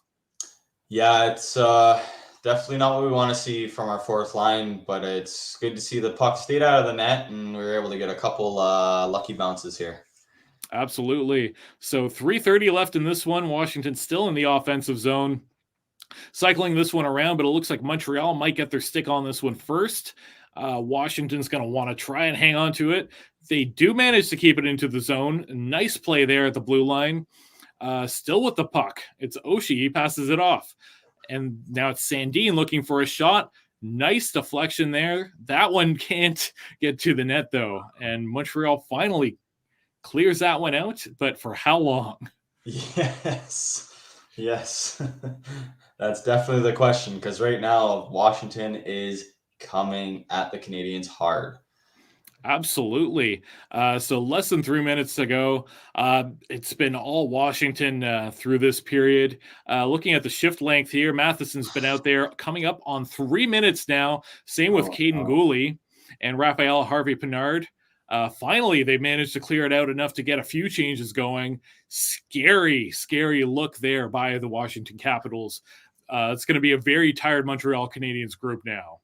Yeah, you can just tell when you're watching the game, all players are they're having a hard time getting to the puck, and when they try to go, it's just Washington's already got it. It's not looking good for the Montreal Canadiens right now.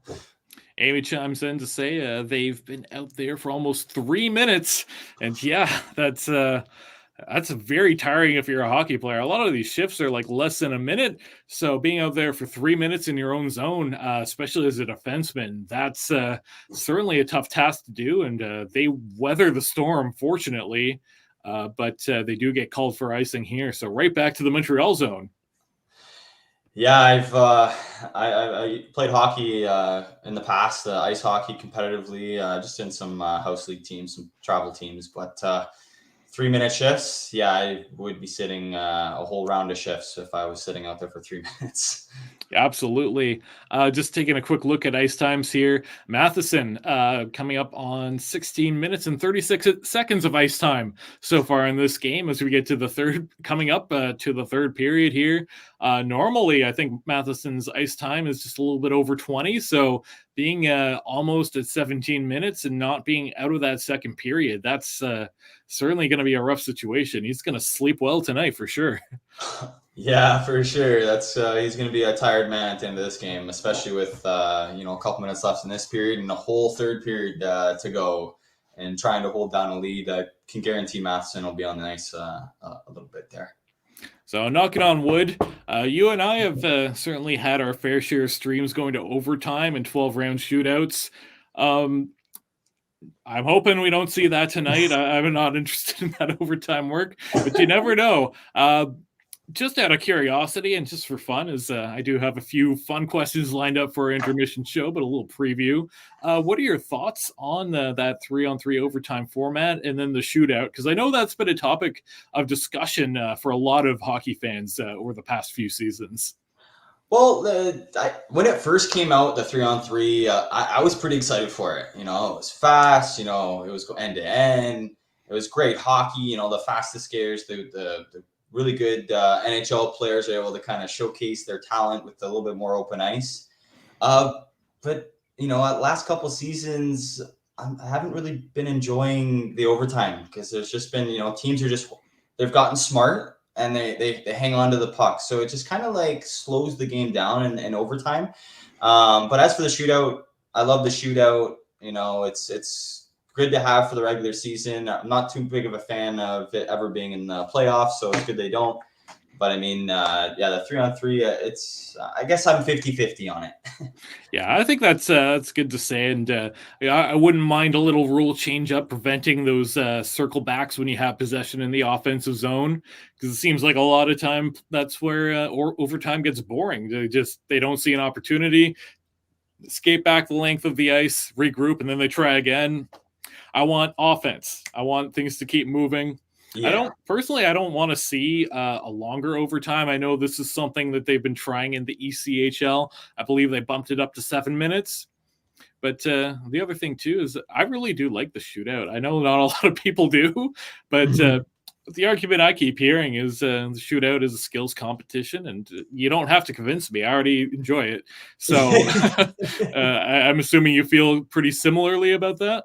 Yeah, the shootout. I love the shootout. You know, it's good. It gives, you know, good opportunity for all the good players, even the players that are just trying to showcase their talents, an opportunity when they're called upon. So I really love the shootout, to be honest. Absolutely. So coming up on the final minute of this second period, looking for Washington to maybe have a few more chances here. Montreal having probably one of their worst periods, to be completely honest. They didn't look like they had much of anything going. The clock's coming down under a minute here. Make sure you stick around with us. We have our second intermission show coming up. We'll take a 3-minute break at the end of this one, and then we'll be there to hang out with you. So keep putting in your comments, and if you like what you've heard so far, may I recommend hit the subscribe button, and don't forget to tap that notification bell. That way you don't miss any more of these streams. But Montreal getting some zone time towards the end of this period. Less than 30 seconds to go. A couple shots there. Armia gets one off the post. Now cycling around, and a shot from Matheson that Kemper had trouble handling. Another shot. This one goes high. And it was a shot from Brendan Gignac, the call-up. Matheson holds it in less than 10 seconds. Will we get one more shot? Maybe not here. 2-1, and no shot from Matheson. Way too patient on that one. Yeah, it looks like he kind of bobbled the puck there with about 4 seconds left, and then didn't pass quick enough before the end of the game or end of the period. So good little zone time for the Montreal Canadiens the last minute or so. Yeah, absolutely. So we will take our second little break here. We'll be away for about 3 minutes, but stick around. We'll be back with plenty of fun topics, and we're looking forward to hanging out with you all.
welcome back to our live stream here, Rocket Sports Media. I'm Michael, and I'm here with Nathan.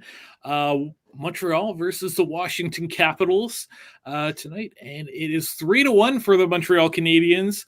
Washington was said to have had one of their worst periods at home in that first, but certainly a good comeback period for them in the second. Looking at this tweet from Rick Stevens, Rocket Sports, at Rocket Sports on Twitter. Shots on goal, 16-4 for the Washington Capitals. And for the Montreal Canadiens, only 4. Look, the Habs lead this one 3-1 right now. CH goals coming from Suzuki, Pizzetta, and Ovechkin with the lone Washington goal. So quite the turn of events. Washington with a great period there. That's exactly how you want to battle back, and it just feels like a matter of time before they put in another dagger. Yeah, it's funny you brought up the shot totals, because I'm pretty sure those 4 shots that Montreal had were in the first 5 to 7 minutes of the second period, and they weren't able to muster up anything for the rest of the period. So definitely a tough period for the Canadiens, and a better one for the Capitals, but it's going to make it for the third to be very, very interesting. Absolutely. So another edition of Nathan's Notes, our intermission show. Looking forward to chatting with you and getting your opinions on a bunch of different things here. Let's have some fun. We talked a lot about trade deadlines and prospects in that first intermission, and I encourage everyone who's watching along with us to get involved and let us know your thoughts as well. Put your comments and questions in there. We're still taking predictions for the final score in the chat. We'll take that up until the end of the game. But Nathan, you ready to have a little bit of fun with this segment? I have some interesting questions for you. Yeah, I'm ready to have some fun. So first and foremost, we're past the All-Star break. I think it's a pretty good indication of where most teams are at. In your mind, who has been the most disappointing team in the NHL so far this season? The most disappointing team in the NHL this season, I would have I want to apologize to the fan base, but I would have to say the Ottawa Senators. And the reason why is just they've got Tarasenko, Giroux. They have these really good players, and they're not really in a playoff spot, so to speak, right now, and they haven't really had their best season, especially with all those skilled players. So I mean, it's on paper, I honestly thought they're going to make the playoffs and fight for the Stanley Cup this year, but so far the first half of the season hasn't really been their best. Absolutely. It's funny that you pick that team. I think that's certainly a great choice too. And they're below Montreal in the standings right now. Who would have predicted that one? Yeah, I did not think that was going to happen. It's definitely not the place where I thought the Ottawa Senators were going to be this late in the season. If I can just chime in for a second, I've got another team that I deem to be one of the most disappointing, and I'm actually looking at the New Jersey Devils, who are also on the outside looking in. They made it to round 2 of the playoffs last season. They were looking like the next up-and-coming team. I know they've had some injury problems with Jack Hughes being out, but to me, it's the New Jersey Devils. They just can't seem to get anything together this season. So I've deemed to be the disappointing by like a hair, and it's only because they made the playoffs last season and Ottawa did not. Yes, that's a good choice too. So with that being said, which team on the outside of the playoffs looking in looks poised to have a nice comeback in the second half of this season? Who do you think might get back into contention? I have this feeling that the Pittsburgh Penguins, they didn't make the playoffs last season due to the final game in the season. They had to win the final game, but ended up losing. Pretty sure it was the New York Islanders, and that put them out of the playoffs. But I feel that with them, having Carlson, bringing Carlson in, and have they got firepower up front. And, Sidney Crosby's having a pretty good season at 36 years old. So I have a really strong feeling this Pittsburgh Penguins team should be able to claw themselves back into a playoff spot. Yeah, I agree with you completely. This is a team, I think, if anything, Crosby can be quite resilient, so I would never bet against Crosby personally. So with that said, which team do you think is likely to fall out of playoff contention? I think we've had a few surprises this season from different teams. Yeah, one I would like to talk about is the Philadelphia Flyers. I know they're currently in a playoff spot right now, but they have a little bit of a goalie situation. They have Urson, and they have to bring up one of their AHL regulars to fill in the void for them. But I just feel that with how their gameplay has gone the last couple weeks and how they've been kind of slipping in the standings, I feel like they'd be one of the teams to lose a playoff spot. I think that's a good call too, and I'm sure Amy's going to interject here, being from Pennsylvania. Just taking a brief second here to look at the chat. Canadiens Connection chimes in and says shot attempts were 36-7 for Washington in the second period. Jeez. By NST. So there you go. I believe that's from Natural Statric. Yeah, if that proves anything else, certainly I think one of Montreal's worst periods of the season, being outshot by that much and having that many shot attempts against. Not a good look, and that's led to Washington having some life in this one. I think Montreal's lucky they still have 2 goals ahead. Yeah, I agree with you 100%, Michael. I just think that, especially reading that stat, and then, just from watching the game as well, you can really tell that Montreal had no hop in their step in that second period to really give them a chance to, continue to keep that lead. But lucky for the Canadiens to be up 2 goals. Yeah, and I'm sure Amy, as I predicted, had something to say here. Amy says the Flyers just need to not get in their own way, and they might be able to put this season together. LOL. So, Amy, of course, a bit of a Flyers fan over in Pennsylvania, but we appreciate fans of all different teams who might be tuning in with us tonight. Keeping along with my round of questions here, which team in your mind has been the biggest disappointment so far? Biggest disappointment, I would have to say, you look at,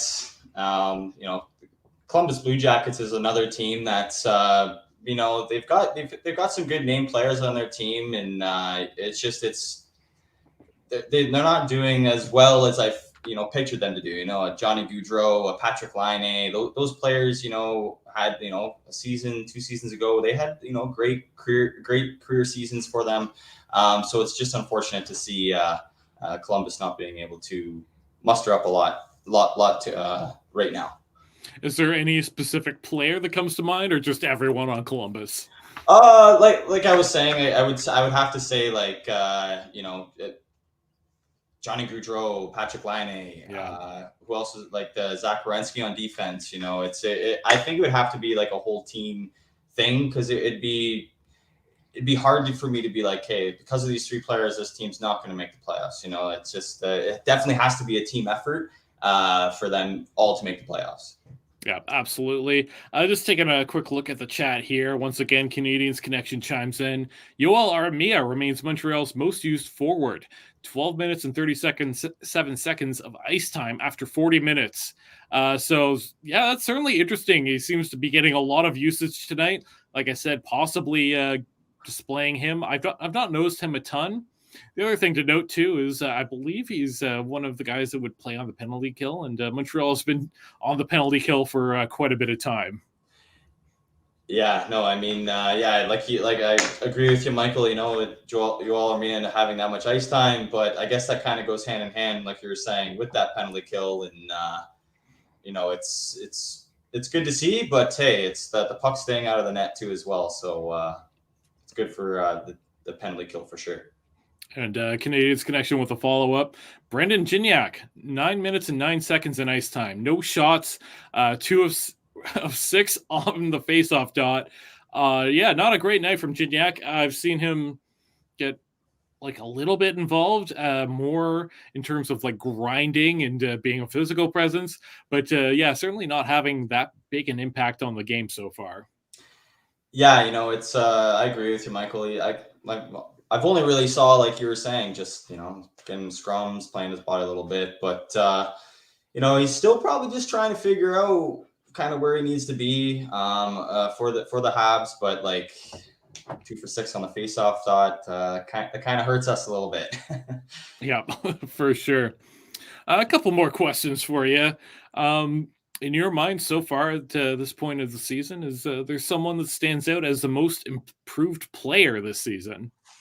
Most improved player this season. I would have to say I wouldn't say most improved. I would say best player that I was thinking about is Quinn Hughes. His defensive, like over the last couple seasons, he's able to really show that he's the number one defenseman for the Vancouver Canucks. He had 66 points in 78 games last season, and this year he's already got he's already got a few points, getting close to that point total. So for Quinn Hughes, I think he's one of the improved players for sure this season. Absolutely. And in your mind, one final question for you. Which goaltender around the league do you think has overachieved the most, and which one do you think has underachieved the most? Because I personally think goaltending in this league has been very kooky this year, and a lot of guys have better numbers than what I think they are, and a lot of guys have worse numbers than what I think they are. Yeah, so I will start with the worst goalie of the season, and I didn't have to look too far. I'm still putting up Jack Campbell. I know currently he is in the AHL, but at the start of the season, he did not look good for the Edmonton Oilers. Winning only one game, and his goals against average were 4.5 goals against over those 5 games. So, I mean, he didn't really give the Oilers a chance to win. But I mean, I can't fully blame Jack Campbell on his gameplay at the beginning of the season, because it has to be, like I always say, it has to be a team effort. If the team's not there to help your goalie, it's kind of hard for the goalie to backstop most games. So my worst goalie of the season so far is Jack Campbell. And who do you think has overachieved as a goaltender so far this season? I would have to go back to the Vancouver Canucks and talk about Thatcher Demko. He's 26, 8-1 with a 2.44 goals against average and a 920 save percentage. He's looked very good for the Vancouver Canucks, and he's going and leading his probably going to be his best season of his career, I think, this year, and is really giving the Canucks an opportunity to be in the playoffs, and let alone probably go deep into the playoffs as well. Absolutely. I think you put up some great points there. Just going to take a quick look into the chat as Canadiens Connection chimes in with a few things here. So Habs hit leader after 2 periods. Jesse Ullinen, bit of a surprise. And how many hits? 3 hits. So Montreal Canadiens, 10 hits total to the Washington's 12. So it's not like it's too bad. But nice to see Jesse Ullinen using that body of his to get involved physically.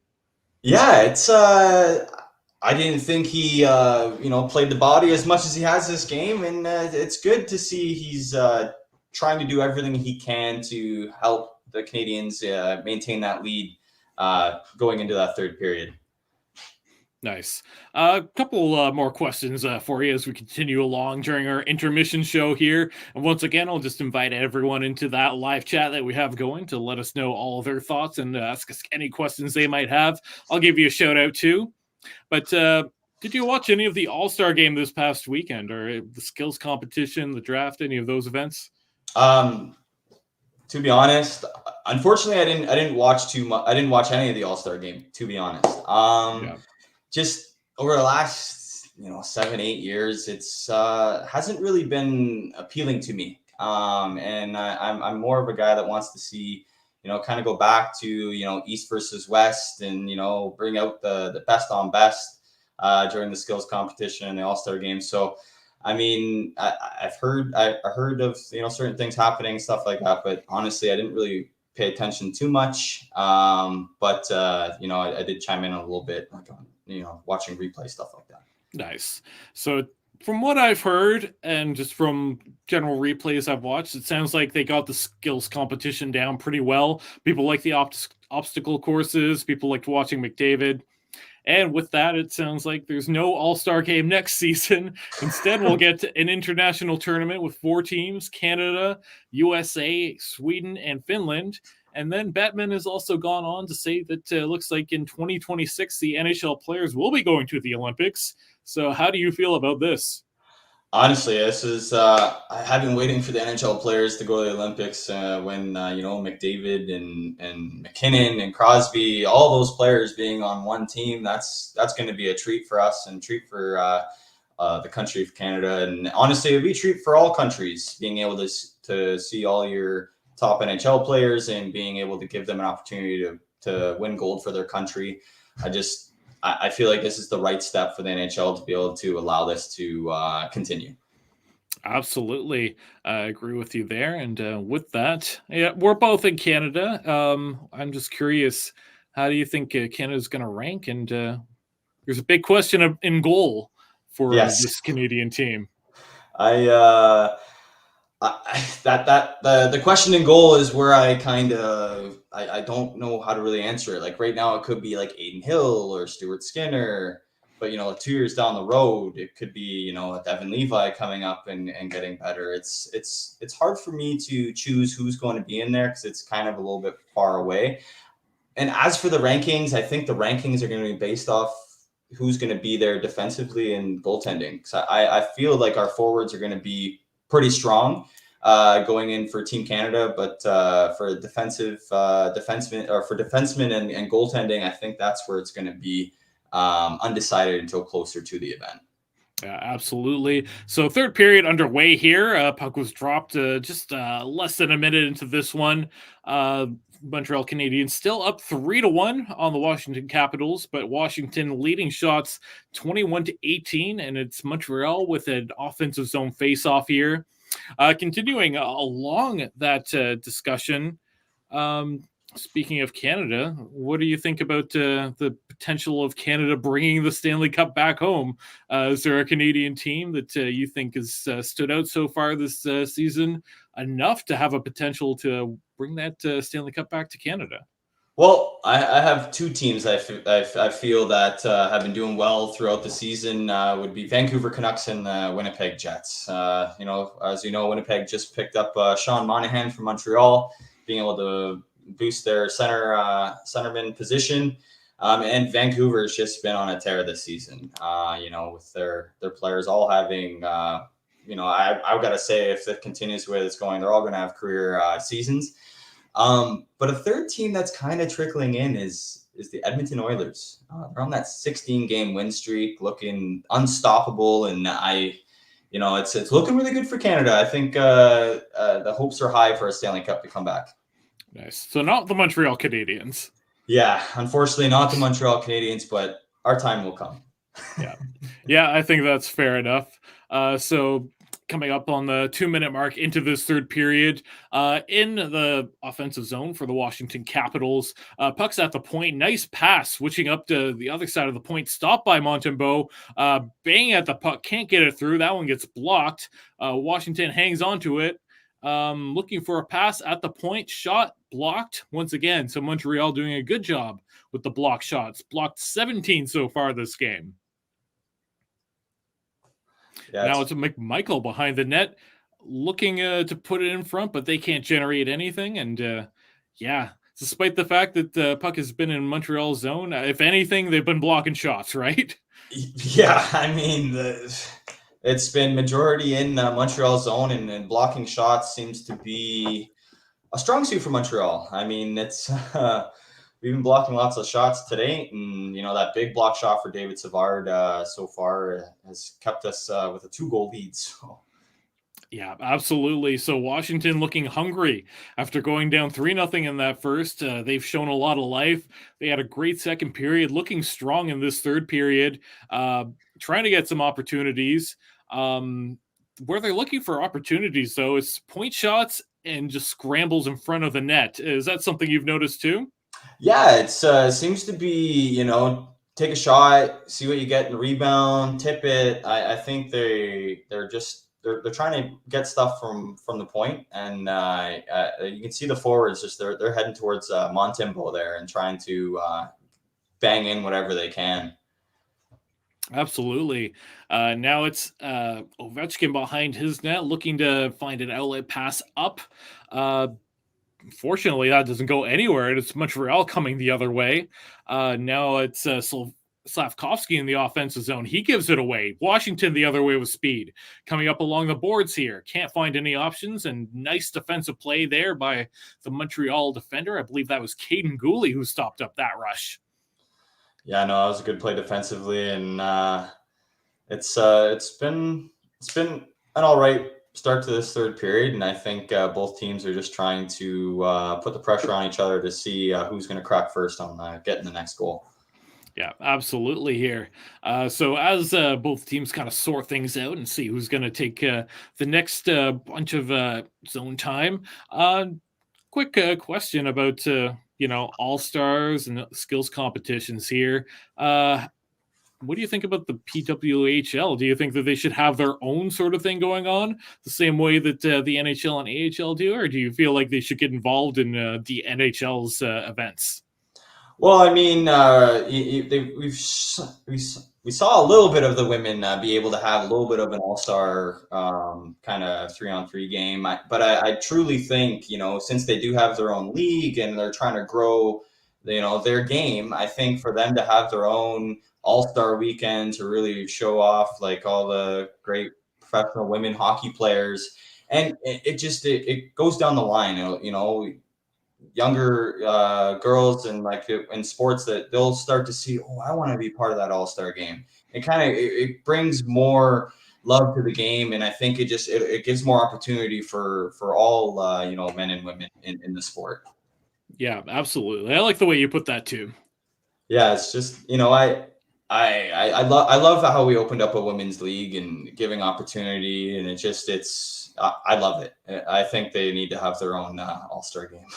Yeah, and of course, Montreal's team, pretty good so far. Marie-Philippe Poulin off to a great start to the season.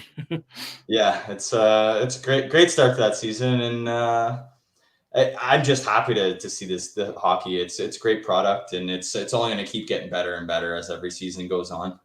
Yeah, absolutely. With that, David Savard had a nice opportunity to get a shot off the net there. That one I don't think got through to Kemper, but it was a good opportunity. Now Montreal in their own zone. We're a little bit past the 5-minute mark in this one. Montreal yet to get to the 20-shot mark.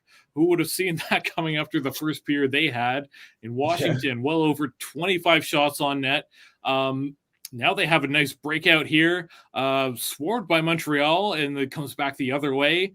Like I said, at this point, I think Montreal's block shots might be the story of the game so far, because that's what's absolutely saved them in all these Washington opportunities. Yeah, it's I don't know what happened after that first period, but it's been all Washington, and like you said, the only thing Montreal's been able to really do is block that puck from going in the back of that net.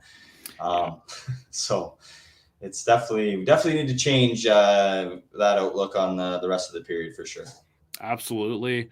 We talked about a little bit about Slavkovsky earlier. What do you think about his production so far this season? And are you still wanting more from him? You know what? I would love to see more from him. But from what I've seen so far this year, I'm seeing progression. Yeah, it may halt here and there, between games. The progression might be 3 or 4 games. But, over the last couple of weeks, you slowly starting to see he's getting confident. He's, moving the puck. He still makes, he's that one hand on the stick. That's got to change. But, I mean, I am quite happy with what he has been able to do. It's just now he's got to fine-tune and continue to put more and more points up on the board. Yeah, I agree with that one too. I think he's showed a little bit more confidence this season. It started off not so great, but his skating has really improved. I think his shots have improved. The vision, you can start to see it. Mm-hmm. But absolutely, you still want more. I think until he's a point per game player, you keep wanting to develop him. Yeah, no, for sure. I completely agree with you on that one, Michael. For sure. Has he stood out to you all in this game? Beyond that one penalty that he took, I think there were a couple moments, but have you noticed him a ton? I mean, the first period when, the top line was getting chances, he was kind of getting into play, being able to move the puck around and such. But honestly, the second half of this game, from the second period on, he took that penalty. But then I'm kind of always looking at Slavkovsky, and when he's trying to get that puck, it's always one hand on that stick. I mean, when I played hockey, my coach always yelled at me, 2 hands on your stick, 2 hands on your stick. So, I mean, I think that should be the same thing in the NHL. Yeah, I agree with that too. Kind of an interesting thing is the skills competition in Montreal is coming up pretty soon. I know we've talked about a few different skills competitions, but again, let's have some fun here. I'm curious. The three skills competitions that I'm most interested in are fastest skater, hardest shot, and accurate shooter. So I'm curious about your predictions here. Who do you think gets that hardest shot? Hardest shot, I'm going to predict Cole Caulfield to have the hardest shot on the Montreal Canadiens. Interesting. That's interesting. Do you think that he's actually caught that hard shot harder than one of the stronger guys, like let's say Xhekaj? Well, I guess I'd have to see it to believe it. I guess, but I mean, I just have this feeling that if Caulfield gets that right, just all the weight, power, I think he could definitely pull it off. Absolutely. But just quickly here, the Washington Capitals getting some good zone time, looking like they have some poise. Nice shot from the point. Blocker save. Montembeault gets cleared out. But okay, you have Caulfield on hardest shot. Oh, quickly here, Montreal had a nice scoring opportunity off of a misplay by Washington. Now Montreal's getting some good zone time. They have it at the point, looking to cycle that one around. Washington might get in the way here and go the other way, but Slavkovsky doing a good job along the boards, hanging on to that puck. Shot from the point gets missed off of a one-timer. Montreal still hanging on to it, and Suzuki, while falling down, makes a great pass behind him. Matheson now can't get anything going, and it's Washington prevailing with the puck here. And that one gets cleared out. So I just asked you hardest shot. You said Caulfield. Who do you have for the accuracy challenge? Oh, I'll have Nick Suzuki for the accuracy challenge. I mean, he's got 2 goals on tonight. And just you look how he shoots, and he was an all-star at the all-star break. So I mean, the way he shoots, the way he plays, I honestly think he's going to win that shooting accuracy contest for Montreal. Absolutely. And Darcy Kemper just covers that one up as we speak here. And the last one here is I'm curious about the fastest skater. Well, I've picked Caden Gooley. It was either going to be Mike Matheson or Caden Gooley, but I strongly believe Caden Gooley is going to win that. I'm pretty sure earlier this year, I think his top speed was 23 kilometers an hour on the skates. So I think he should be the faster skater in the Montreal Canadiens. Interesting. So I like your predictions there. Montreal now getting a little bit of life in them in this game as they have some zone time. Coming up on the 10-minute mark, we're at about 11 minutes right now, still 3-1, and Montreal is finally past that 20-shot mark. They're at 21. Washington almost with an all-man break. Kovacevic gets in the way at the very end, though. Now Washington in the offensive zone. Pass gets broken up. Montreal coming the other way. Looks like that could have been an offside, but that doesn't get called. Now that's an easy stop by Kemper with the blocker. Washington headed the other way. And looks like this game's starting to get a little bit more exciting. The first half of this period, I'm going to admit, kind of a snoozer, but now I'm a little bit concerned whenever a player touches the puck because any of these could be going in. Yeah, it's both teams, like you're saying. It's, both teams are being able to get some opportunities in the respective offensive zones, and it's going to make it so this last 10 minutes of this third very interesting game for sure. Absolutely. Looks like we might have a couple penalties coming up here. Looks like some roughing calls. It could be coincidental. Possibly getting some 4-on-4 action here. Yeah, it looks like Jonathan Kovacevic and one of the Washington Capitals players just kind of got into a little bit of a scrum behind the net. Yeah, you saw Kovacevic with the helmet off there, not looking too happy about it. Watching the replay right now, a little bit of scrumming up along the boards right there. Washington doing a good job hanging on to that puck, but of course some tempers flaring, and neither player looks very happy after that. Kind of a weird play, to be honest. Yeah, it's definitely like you were saying, like the frustrations are boiling over for both teams. You know, Montreal not having a good second period, and they're just trying to put on some pressure against Washington, and Washington's just trying to kind of make a comeback here against the Canadiens. So it's I think they're pumping heads a little bit, and there we go. We get 2 penalties, one for either club. Yeah, absolutely. So coming up towards the end of the game, still 3-1 for the Washington Capitals. About 10 minutes left. We're still taking goal predictions. And if you have any comments or questions along the way, get into that chat. We'll give you a nice shout out. So some 4-on-4 action underway here as the time drops below 10. Montreal looking for an outlet pass as they break it past that red line, looking for opportunities. They're past the blue line in the zone there, but no Montreal Canadiens player out to chase after that puck. Washington gets to that one pretty quickly and easily, cycling it around and looking to break this one out. Lots of open ice. Washington, I think at this point, how soon do you think we could see them maybe pull a goaltender? I know they're down by 2, but it's not that uncommon to happen.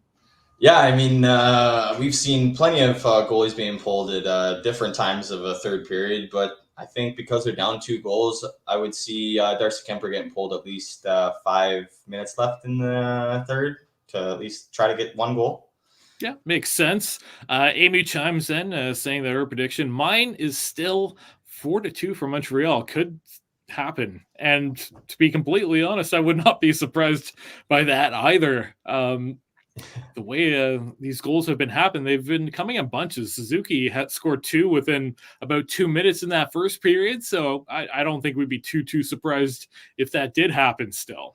Yeah, no, it's like you said, they come in bunches, and hopefully, hey, it could be open up for either club to score a goal. And Evans with a shot, that one goes in. So Montreal up 4-1 now. There it is. Slavkovsky was a part of that one as well. It might have actually been the Slavkovsky goal. Just taking a quick look at the replay. What do you think about this one, Nathan? Yeah, it looks like Evans passed that over to Slavkovsky coming on the wing, and Slavkovsky took that shot in the middle of the ice and buried it. And looks pretty happy on the bench right now, to be honest. Slick setup there by Jake Evans and Slavkovsky with a little bit of a move to fool Darcy Kemper. So now Montreal up 4-1. And Amy pointing out, getting even closer. So that prediction could stand. Yeah, nice little toe drag move there, toe drag shot. Yeah, I like that Slavkovsky didn't release it immediately. He took a second there to make a move, make the goalie guess a little bit. So I appreciated the patience from him on that one, even though it was just a split second. Yeah, no, exactly right. And then like it kind of goes into the previous conversation about Slavkovsky and how, we're liking how he's progressing, right? And this is just kind of one of those examples where instead of him just shooting it, he thought to take a second and try to pull a move or, try to make a different kind of angle for him to put it in the back of the net. Yeah, absolutely. So now Montreal up 4-1. That's Slavkovsky's 8th of the season. That's a heck of a lot more than I would have predicted that he had when we started the year, because like I said, I think that he's not looked good at the beginning of the year, but certainly slowly coming into his own as the season progresses. Yeah, and it's exciting, he's a first round pick, and he's still 19 too as well. So I mean, there's just so many good things, and he's got so much career ahead of him.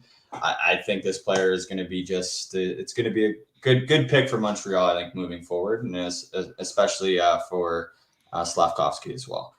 Yeah, absolutely. So just a little reminder to everyone who's tuning in, if you like what you saw tonight, we appreciate if you tap that like button, hit share to get this out to more Habs fans and hockey fans. And we hope that you are enjoying the show so far. Also, if you don't mind, here on YouTube, hit that subscribe button and tap the notification bell. That way you never miss any of our live streams coming up. We also do lots of other content on this channel. Amy, who you've seen in the chat, hosts a couple shows, the Habs Hockey Report and the Rocket Hockey Report show, talking about the Habs and the Laval Rocket throughout the week. And also, I host a podcast, Canadiens Connection, alongside Rick Stevens, if you want to go ahead and check that out. And if you're wondering where to find everything, head over to thn.com/Montreal. That's the Hockey News Montreal. We cover the Montreal Canadiens for the hockey news on there. You can also follow us at Rocket Sports on Twitter, at Rocket Sports Media Inc. on Facebook, at Rocket Sports Media on Instagram. If you want to find that podcast, it's available on any of your favorite streaming platforms, but you can also find it at CanadiensConnection.fm. So coming up less than 10 minutes in this one, I believe we're at the 8-minute mark almost. What do you think about this? And just off the face-off, Washington scores. As I'm asking that, I believe that was a shot from Sandin. That was fast, perfectly set up by the Washington Capitals. And Amy, so far the winner. Yeah, yes. And that was just a great feed from Carlson over to Sandin for the one-timer, and definitely got Montembeault moving. The classic shoot the other side where the goalie's coming from. So yeah, Montembeault not even having a chance to react on that one. He does a T-push, can't even get down, not even really square to that one. So slick feed. Great shot by Sandin. Yes, no, just a beautiful, beautiful setup. Amy, so far winning bragging rights. How about that prediction? So it's looking real. And now Washington within 2 once again. That did not take very long. And now we're back to 5-on-5. Yeah, it's, that goal definitely makes it a little bit more interesting for the Habs to see if they can continue to hold that 2-goal lead. Capitals certainly pushing. Almost a good opportunity there that gets stopped by Montembeault. Now Montreal coming the other way. A little bit of time and space. Nice drop pass. That one gets intercepted. Looks like Ovechkin the other way. Nice move through the middle. Falls down, but opportunity stopped by Montembeault. Scramble in front. Bodies flying everywhere. And we get a whistle. Montembeault lost his mask. I don't even know how that puck stayed out. Yeah. It's better to be lucky than good if you're Montembeault right now. Yeah. But what a sequence there. Ovechkin with a pass and a fall, and then sweet fees battling at the side of the net. Montembeault sitting down before his mask comes falling off. I don't think he even had to make a secondary save there. Yeah, I thought like that pass was just such a nice pass by Ovechkin. I was like, oh no, this is probably a goal. But yeah, Montembeault was able to get in front of that, which is good, and the defense helped him out. Canadiens Connection chimes in. Congratulations, Amy. You win a season viewing pass to the Laval Rocket. The game's not over yet. You could lose that. Yeah. So coming up on 7 minutes left in this one, just want to let you all know, if you like tonight, mark your calendar for February the 22nd. Our next Canadiens game live stream will be against the Pittsburgh Penguins. And fingers crossed, this was actually the first stream we did on this channel, and it was a 12-round shootout. Hopefully we don't get that one, but we'll be here to have a lot of fun. If you like what you saw tonight, make sure you hit subscribe and that notification bell. That way you don't miss any more of these coming up. Yeah, it's that 12-round shootout definitely was a longer live stream than what we're used to. But hey, what about the longest one for the first one, right? Yeah, absolutely. Still plenty of time for everyone to get into the chat. We'll stick around for a few minutes after the game too, assuming this one comes to an end at regulation. So make sure that you stick around and come hang out with us. We appreciate hearing from all of our viewers tonight. Amy chimes in, Canadiens Connection. Wow, thank you. Wait, isn't that already part of my job description? Of course, for those who don't know, Amy does cover the Laval Rocket for us at Rocket Sports. So Certainly, if she's watching every single Rocket game, I don't think that's the greatest award that you can give her. So less than 7 minutes to go on this one. Shots 32-24 for the Washington Capitals, but Montreal up 4-2. Slavkovsky scoring just over 11 minutes into the third period, assisted by Jake Evans and Mike Matheson. And the latest goal coming from the Washington Capitals, Rasmus Sandin with his second on the season from John Carlson and Dylan Strome about 30 seconds later. So Washington, I think they still have life. This is going to be one of those games where it's not over till it's over. Yeah, I mean, we've been on live streams where the Canadiens have lost, a 2-goal lead in a matter of minutes. So, yeah, we got to watch this to the very end to see how this turns out. Absolutely. So now Washington again in the offensive zone, trying to get set up, trying to get full possession here. Montreal making that a little bit difficult, but we got a whistle down. Possibly a penalty coming up. Yeah, looks like Kovacevic and Manta were at it again. From what I saw, looks like they were talking or had some words. Yeah, so we've talked about some tempers going. What did you see? Yeah, I just saw Manta got a hand high up in Kovacevic's face there. Yeah. So Kovacevic once again, he did something that the Capitals are not happy about. Yeah, not definitely not what you like to see, but hopefully that didn't sting him too much. Yeah, absolutely. So just waiting on the penalty call here. Is it going to be Montreal to the power play? Yeah, I'm pretty confident Montreal will go to the power play for this one. So puck drop, Montreal with the man advantage here. 6:20 to go in the third period. So certainly a chance for Montreal to end the game on this power play. But it looks like Washington has some good possession here, trying to break it the other way. That gets stopped up. Transition quickly. It's going to be Cole Caulfield along the boards here. Slavkovsky at the point over to Matheson. Cycling it around, Matheson almost went for the shot. He didn't. Slavkovsky, a one-timer, scores. So that's 2 for Slavkovsky on the night. It's the 2S club. Slavkovsky with 2, Suzuki with 2. Yeah, a bullet. That was a nice shot by Slavkovsky there, and a nice pass from Matheson. Kind of faked the pass over to him for that nice one-timer. Yeah, perfectly set up, perfectly shot and placed.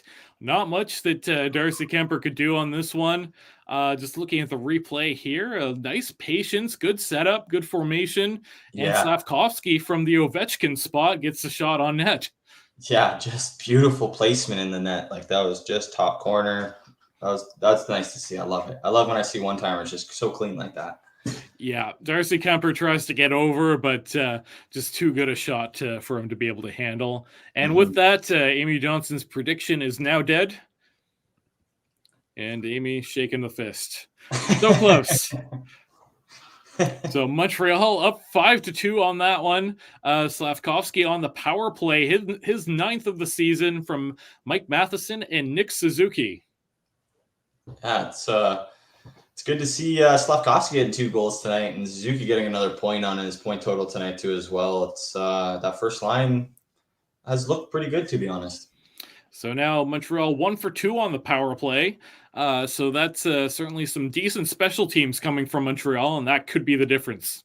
Yes, no, for sure. It's good to see them being able to get a goal on the power play as well, especially going offers for the first couple. Absolutely. So with that 3-goal lead, do you think that Washington still might try and pull the goaltender? Honestly, I if I was a coach, I think I wouldn't. I mean, but then the other side of the coin would be like, well, what's there to lose, right? Yeah. Yeah. So 4.5 left to go on this one. It looks like Montreal just sealed the deal on that. Not gonna lie, after that first period, I don't think Montreal was a very good team whatsoever. I think they just happened to be able to score a couple goals here, and they just happened to block a few shots at the right time. Yeah, no, those block shots, I think, might have been the game changer of the game. If one of those or two of those go in, it'd be a totally, totally different game for sure. Absolutely. So coming in from Canadiens Connection in the chat, congrats to Slavkovsky on his second goal of the game. Congrats to Matheson, his first pass to Slav on the power play of the season, and only a little sarcastic. So Matheson's been quarterbacking that power play unit pretty much the whole season. I think that's the first amazing setup I've seen him do, if I'm being completely honest. Yeah, no, I do agree with you on that. We've watched quite a few Montreal games, and I think Matheson made a good play this time around. Yeah, absolutely. So Montreal up 5-2. Just a little reminder here. I know I've said it a few times as we've come to the end. If you like what you see, we'd appreciate it if you smash that like button and hit share to make sure this gets out to more Habs fans and hockey fans in general, as we do enjoy fans of all teams. While you're at it, if you're enjoying the show, hit subscribe and don't forget to tap the notification bell. That way you never miss a single one of these live streams or any of our other content along the way. So Nathan, this is I think the game's pretty well over, but you know what? Washington has had their fair share of offensive opportunities. Do you think they'll get back within two before the end of this one? I can see them, putting on the pressure and getting some goals here to at least make it look a little closer. But I mean, hey, anything can happen if you don't block that shot, and they're getting offensive chances like that were in that second period. This game could still could get very close. Yeah, absolutely. Looking at the chat here, we've got a Hattie watch for Slavkovsky and Suzuki. So certainly a possibility as well that Montreal manages to pot one more.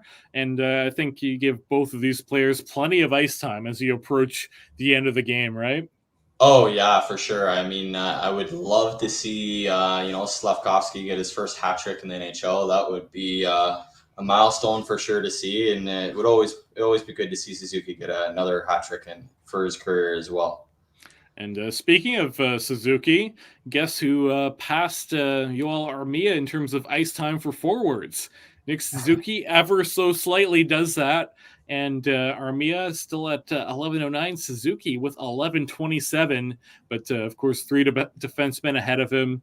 Matheson still with about 16:36 in ice time. Yeah, no, it's good. It's good to see Suzuki got a little more ice time now than Yoel Armia, and I'm sure that that'll continue to go up, especially getting closer as this period is coming to an end. Absolutely. So right now it's about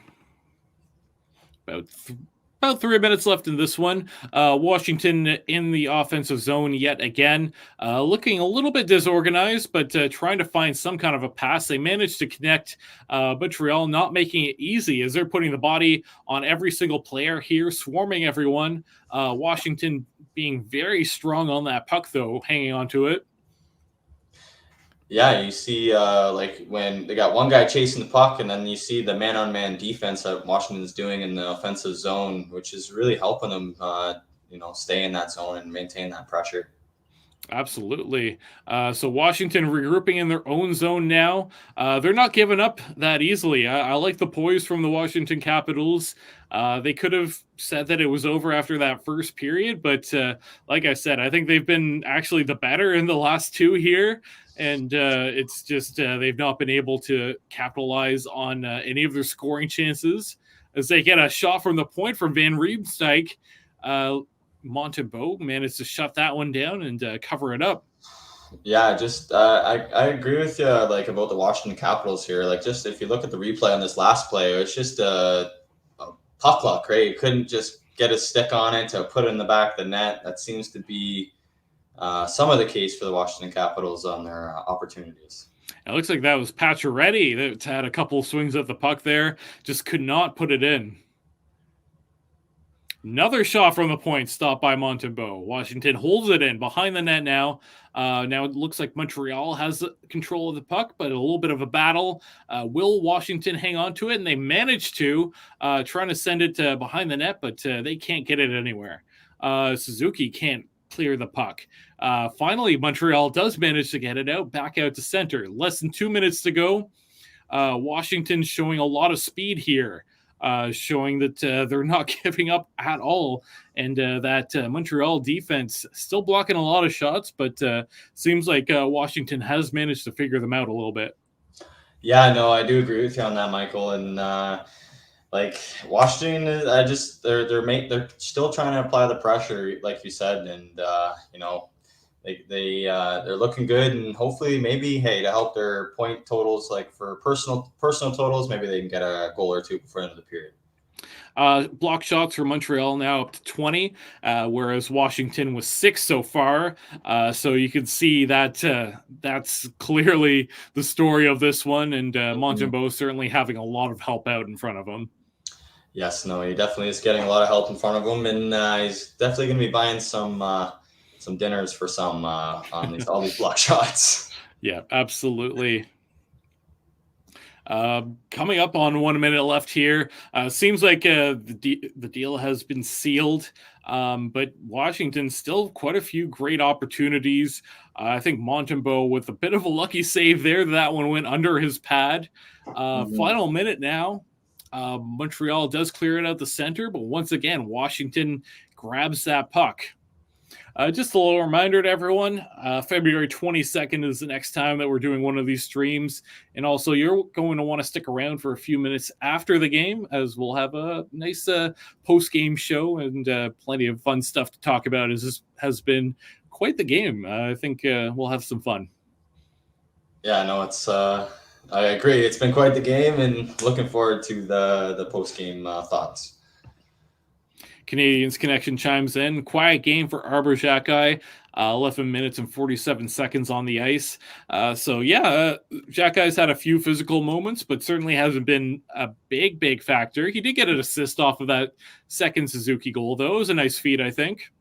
Yeah, it definitely was a nice feed and a good look for Xhekaj. And it does suck to have low ice time, but there's probably a reason for it, and it's good to see him get on the board anyways with an assist.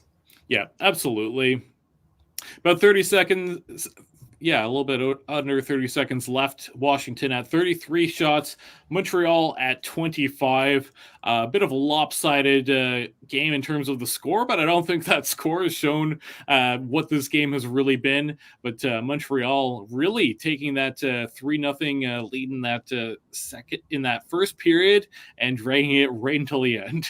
Yes, no, for sure. It was good to see that Montreal was able to hold on to that lead from the first and be able to finish this game off the way they wanted to. And the buzzer goes 5-2 for the Montreal Canadiens. Appreciate everyone that's tuned in with us tonight. We do have an intermission show coming up in just a second here. So I will get that set up for you, and let us know. Get into the chat. Give us your thoughts on tonight's game if anything stood out to you.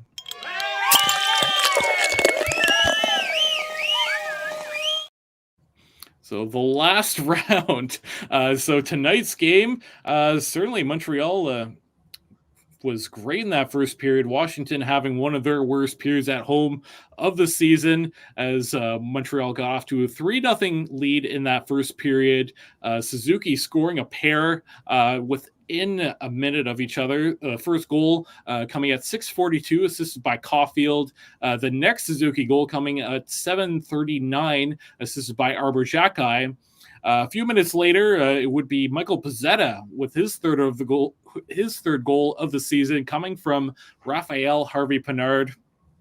The second period, the tables certainly did turn, and the Washington Capitals came alive as they managed to cut the lead down to 2. Ovechkin with his 10th of the season, coming from Dylan Strome and Martin Varhi. Great goal from Ovechkin, who was wide open. He manages to get it into a wide open net as Montembeault nowhere to be seen. And then in this third period, Slavkovsky manages to get a pair. At 11:19, Slavkovsky scores his 8th of the season from a sweet feed coming from one Jake Evans. Mike Matheson with the other assist on that one. Rasmus Sandin, with his second goal of the season, cuts the lead down to 2 once again, 4-2 for Montreal at this point. The assists on that Sandin goal coming from John Carlson and Dylan Strome. And then the final goal, the dagger, coming at 14:01, a power play goal for Juraj Slavkovsky, his 9th of the season. Matheson with a nice feed to him. Suzuki gets a secondary assist. And the game ends with 38 shots from the Washington Capitals to Montreal's 25. So, Nathan, what did you think about that? I wouldn't have guessed that the Washington Capitals were going to have as many shots as they did at the end of the game after watching that first period. Montreal had 13 after the first. That leaves them with 8 shots to finish the game. Yeah, absolutely. Canadiens Connection chimes in and lets us know that save of the game, Savard on Max Pacioretty. So to me, that was the game right there. If Washington had scored on that one, I think it would have been tied by the end of it. But nice save there. Block shot by David Savard. Once again, Montembeault way out of his net, nowhere to be seen. Wide open Pacioretty. All he had to do was get it past David Savard. And David Savard, I think that's my star of the game. Yes, no, I agree with everything you said. It's just if that block shot didn't happen, my prediction probably would have been right. 4-3 overtime, Capitals. Yeah, absolutely. So for me, I think a couple interesting things went down. I think that that 3-0 lead for Montreal in the first, it just looked like the Washington Capitals were in shambles. There was just nothing coming their way. It was not an easy game for them. You could see that they just couldn't generate anything. The defense were all over the place, and Montreal just taking advantage, scoring 3 goals in that first period. You thought it was over. Washington makes it interesting, though. Ovechkin manages to cut that lead down. I think Washington deserved a better fate after that second period because they were super dominant, limiting Montreal's chances to only 4 shots on the net. And then that third period happens, kind of a wonky one, but I think Montreal just being opportunistic, being very outplayed by the Washington Capitals. But you know what? They had a chance to set up Slavkovsky there. Slavkovsky makes no mistake. Very quickly after that, less than a minute, it was Sandin that scores a point shot, one-timer coming from a face-off.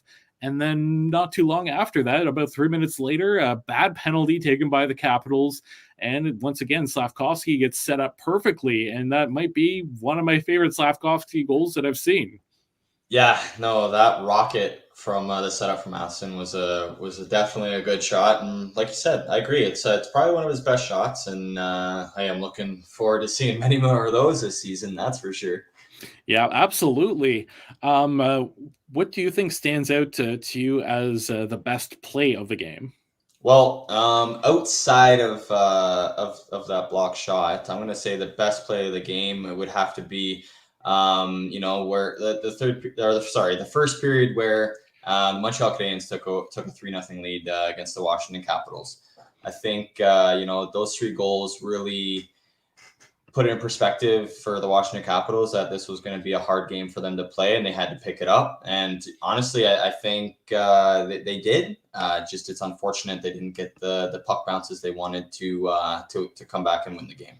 Yeah, so just taking a look at the tweet here coming from Rick Stevens, Rocket Sports, at Rocket Sports on Twitter, if you want to give that a follow. Final, Habs beat Capitals 5-2. CH goals, Suzuki, Pizzetta, Slavkovsky.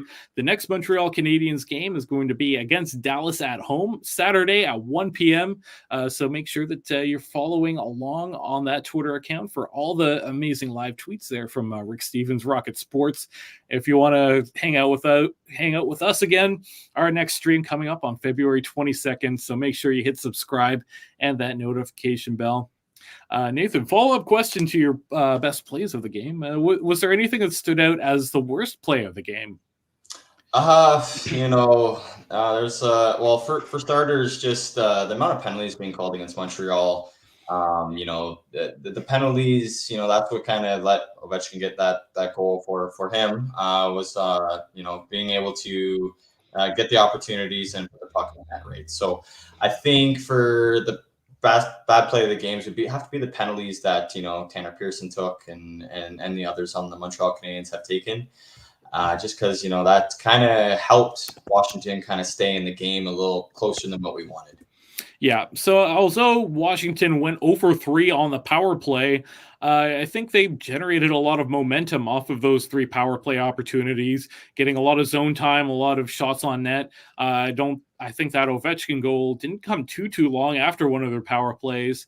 And Washington did a good job of just getting set up. There was a point in time when Mike Matheson was out playing defense in his own zone for about 3 minutes straight there, it seemed. Yeah, and I'm pretty sure that was on a penalty kill or just after a penalty kill. So I mean, he was stuck on that ice, and I give kudos to Washington being able to continue to put the pressure on Montreal, even when it didn't look so good for them. Yeah, absolutely. So at the end of this game, Washington remains at 51 points, second last in the Metro, just ahead of the Blue Jackets. The Montreal Canadiens move ahead of the Buffalo Sabres as they now have 50 points and 50 games. Buffalo Sabres 1 game at hand and 2 points behind them. So Montreal moves up a little bit here. This is a 1-game streak, and certainly, I think a wonky game. Can you talk about how you felt the two teams played? Do you think that Montreal really deserved to be ahead 5-2 at the end of this game? I'm going to be completely honest. I don't think they deserve to have been to walk away from a win. I mean, it's there's some good personal things I like to check off. Like Suzuki getting a multi-goal game, Slavkovsky getting his first multi-goal game this season, and Pizzetta getting on the board, but the opportunities that the Washington Capitals were able to put up and put the pressure on, I feel they deserved a better fate. And just it all came down to block shots and a little bit of puck luck, I think, too.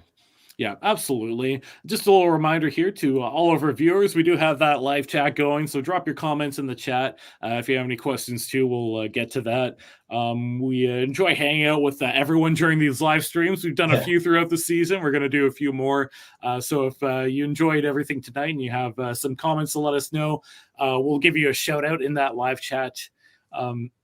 But like you mentioned too, do you think that that Washington first period was bad enough to lose them the game, given how well they played after that? Hey, that first period really wasn't their like Canadiens Connection brought up earlier. It was their worst game worst period in that arena, right? So I mean, did they deserve to lose because of that first? If they came out in the second looking like that, yeah, I think they deserve to lose. But considering they came out hard and just relentless to Montreal, I feel like they deserved a better fate. Yeah, I think to an extent, Washington is their own worst enemy at this point. They were a 4-game losing streak coming in tonight. Tonight, that makes 5. So certainly this is going to be a mental struggle for them. But of course, the play towards the end of the game, I think that they have a lot of positives to come away with. And if you're Montreal, this one's in the bag. Yeah, you take the win, even though you maybe didn't play so well towards the end there. And you look forward to that next game coming up on Saturday. Chat coming in from Canadiens Connection just says, great show, guys. Looking forward to the next one on February 22nd. So like we said, February 22nd, circle the calendar. We'll be doing that game against the Pittsburgh Penguins. Amy Johnson chimes in. Great stream tonight, fellas. Thanks to everyone for joining us throughout the game. And we thank you all for joining in and tuning in with us tonight. And Nathan, did you have any final comments that you wanted to make before we wrap up and get out of here? Well, I just like to say I'm super happy for Slav getting that first 2-goal game. And unfortunate for the Washington Capitals, but hey, we got a W and we'll take it and we'll run. Absolutely. So just to let everyone know too, if you enjoyed tonight, we put out plenty of great content about across multiple platforms. Head over to thn.com/Montreal. That's the hockey news for Montreal. We do all the coverage for the Montreal Canadiens for the hockey news, game day posts. We do recaps, previews. We cover the Laval Rocket prospects. We do feature articles. So head over there for all sorts of great content. And you can follow us on all of our social medias at Rocket Sports on Twitter, at Rocket Sports Media Inc. on Facebook, at Rocket Sports Media on Instagram. And we have a podcast. It's called the Canadiens Connection Podcast, available on any of your favorite podcasting platforms. You can find every single episode at CanadiensConnection.fm. We come out every single Saturday, so you don't want to miss a single episode. And with that, Nathan, this has been a ton of fun. I think that it's about time that we wrapped up here. I enjoyed doing this with you, and a big thank you to everyone that came out and stuck out tonight's game with us. This was a ton of fun, and we look forward to doing this a little bit more. Yes. Thanks very much, Michael. And thank you very much, everybody. It was great to all be here with you guys.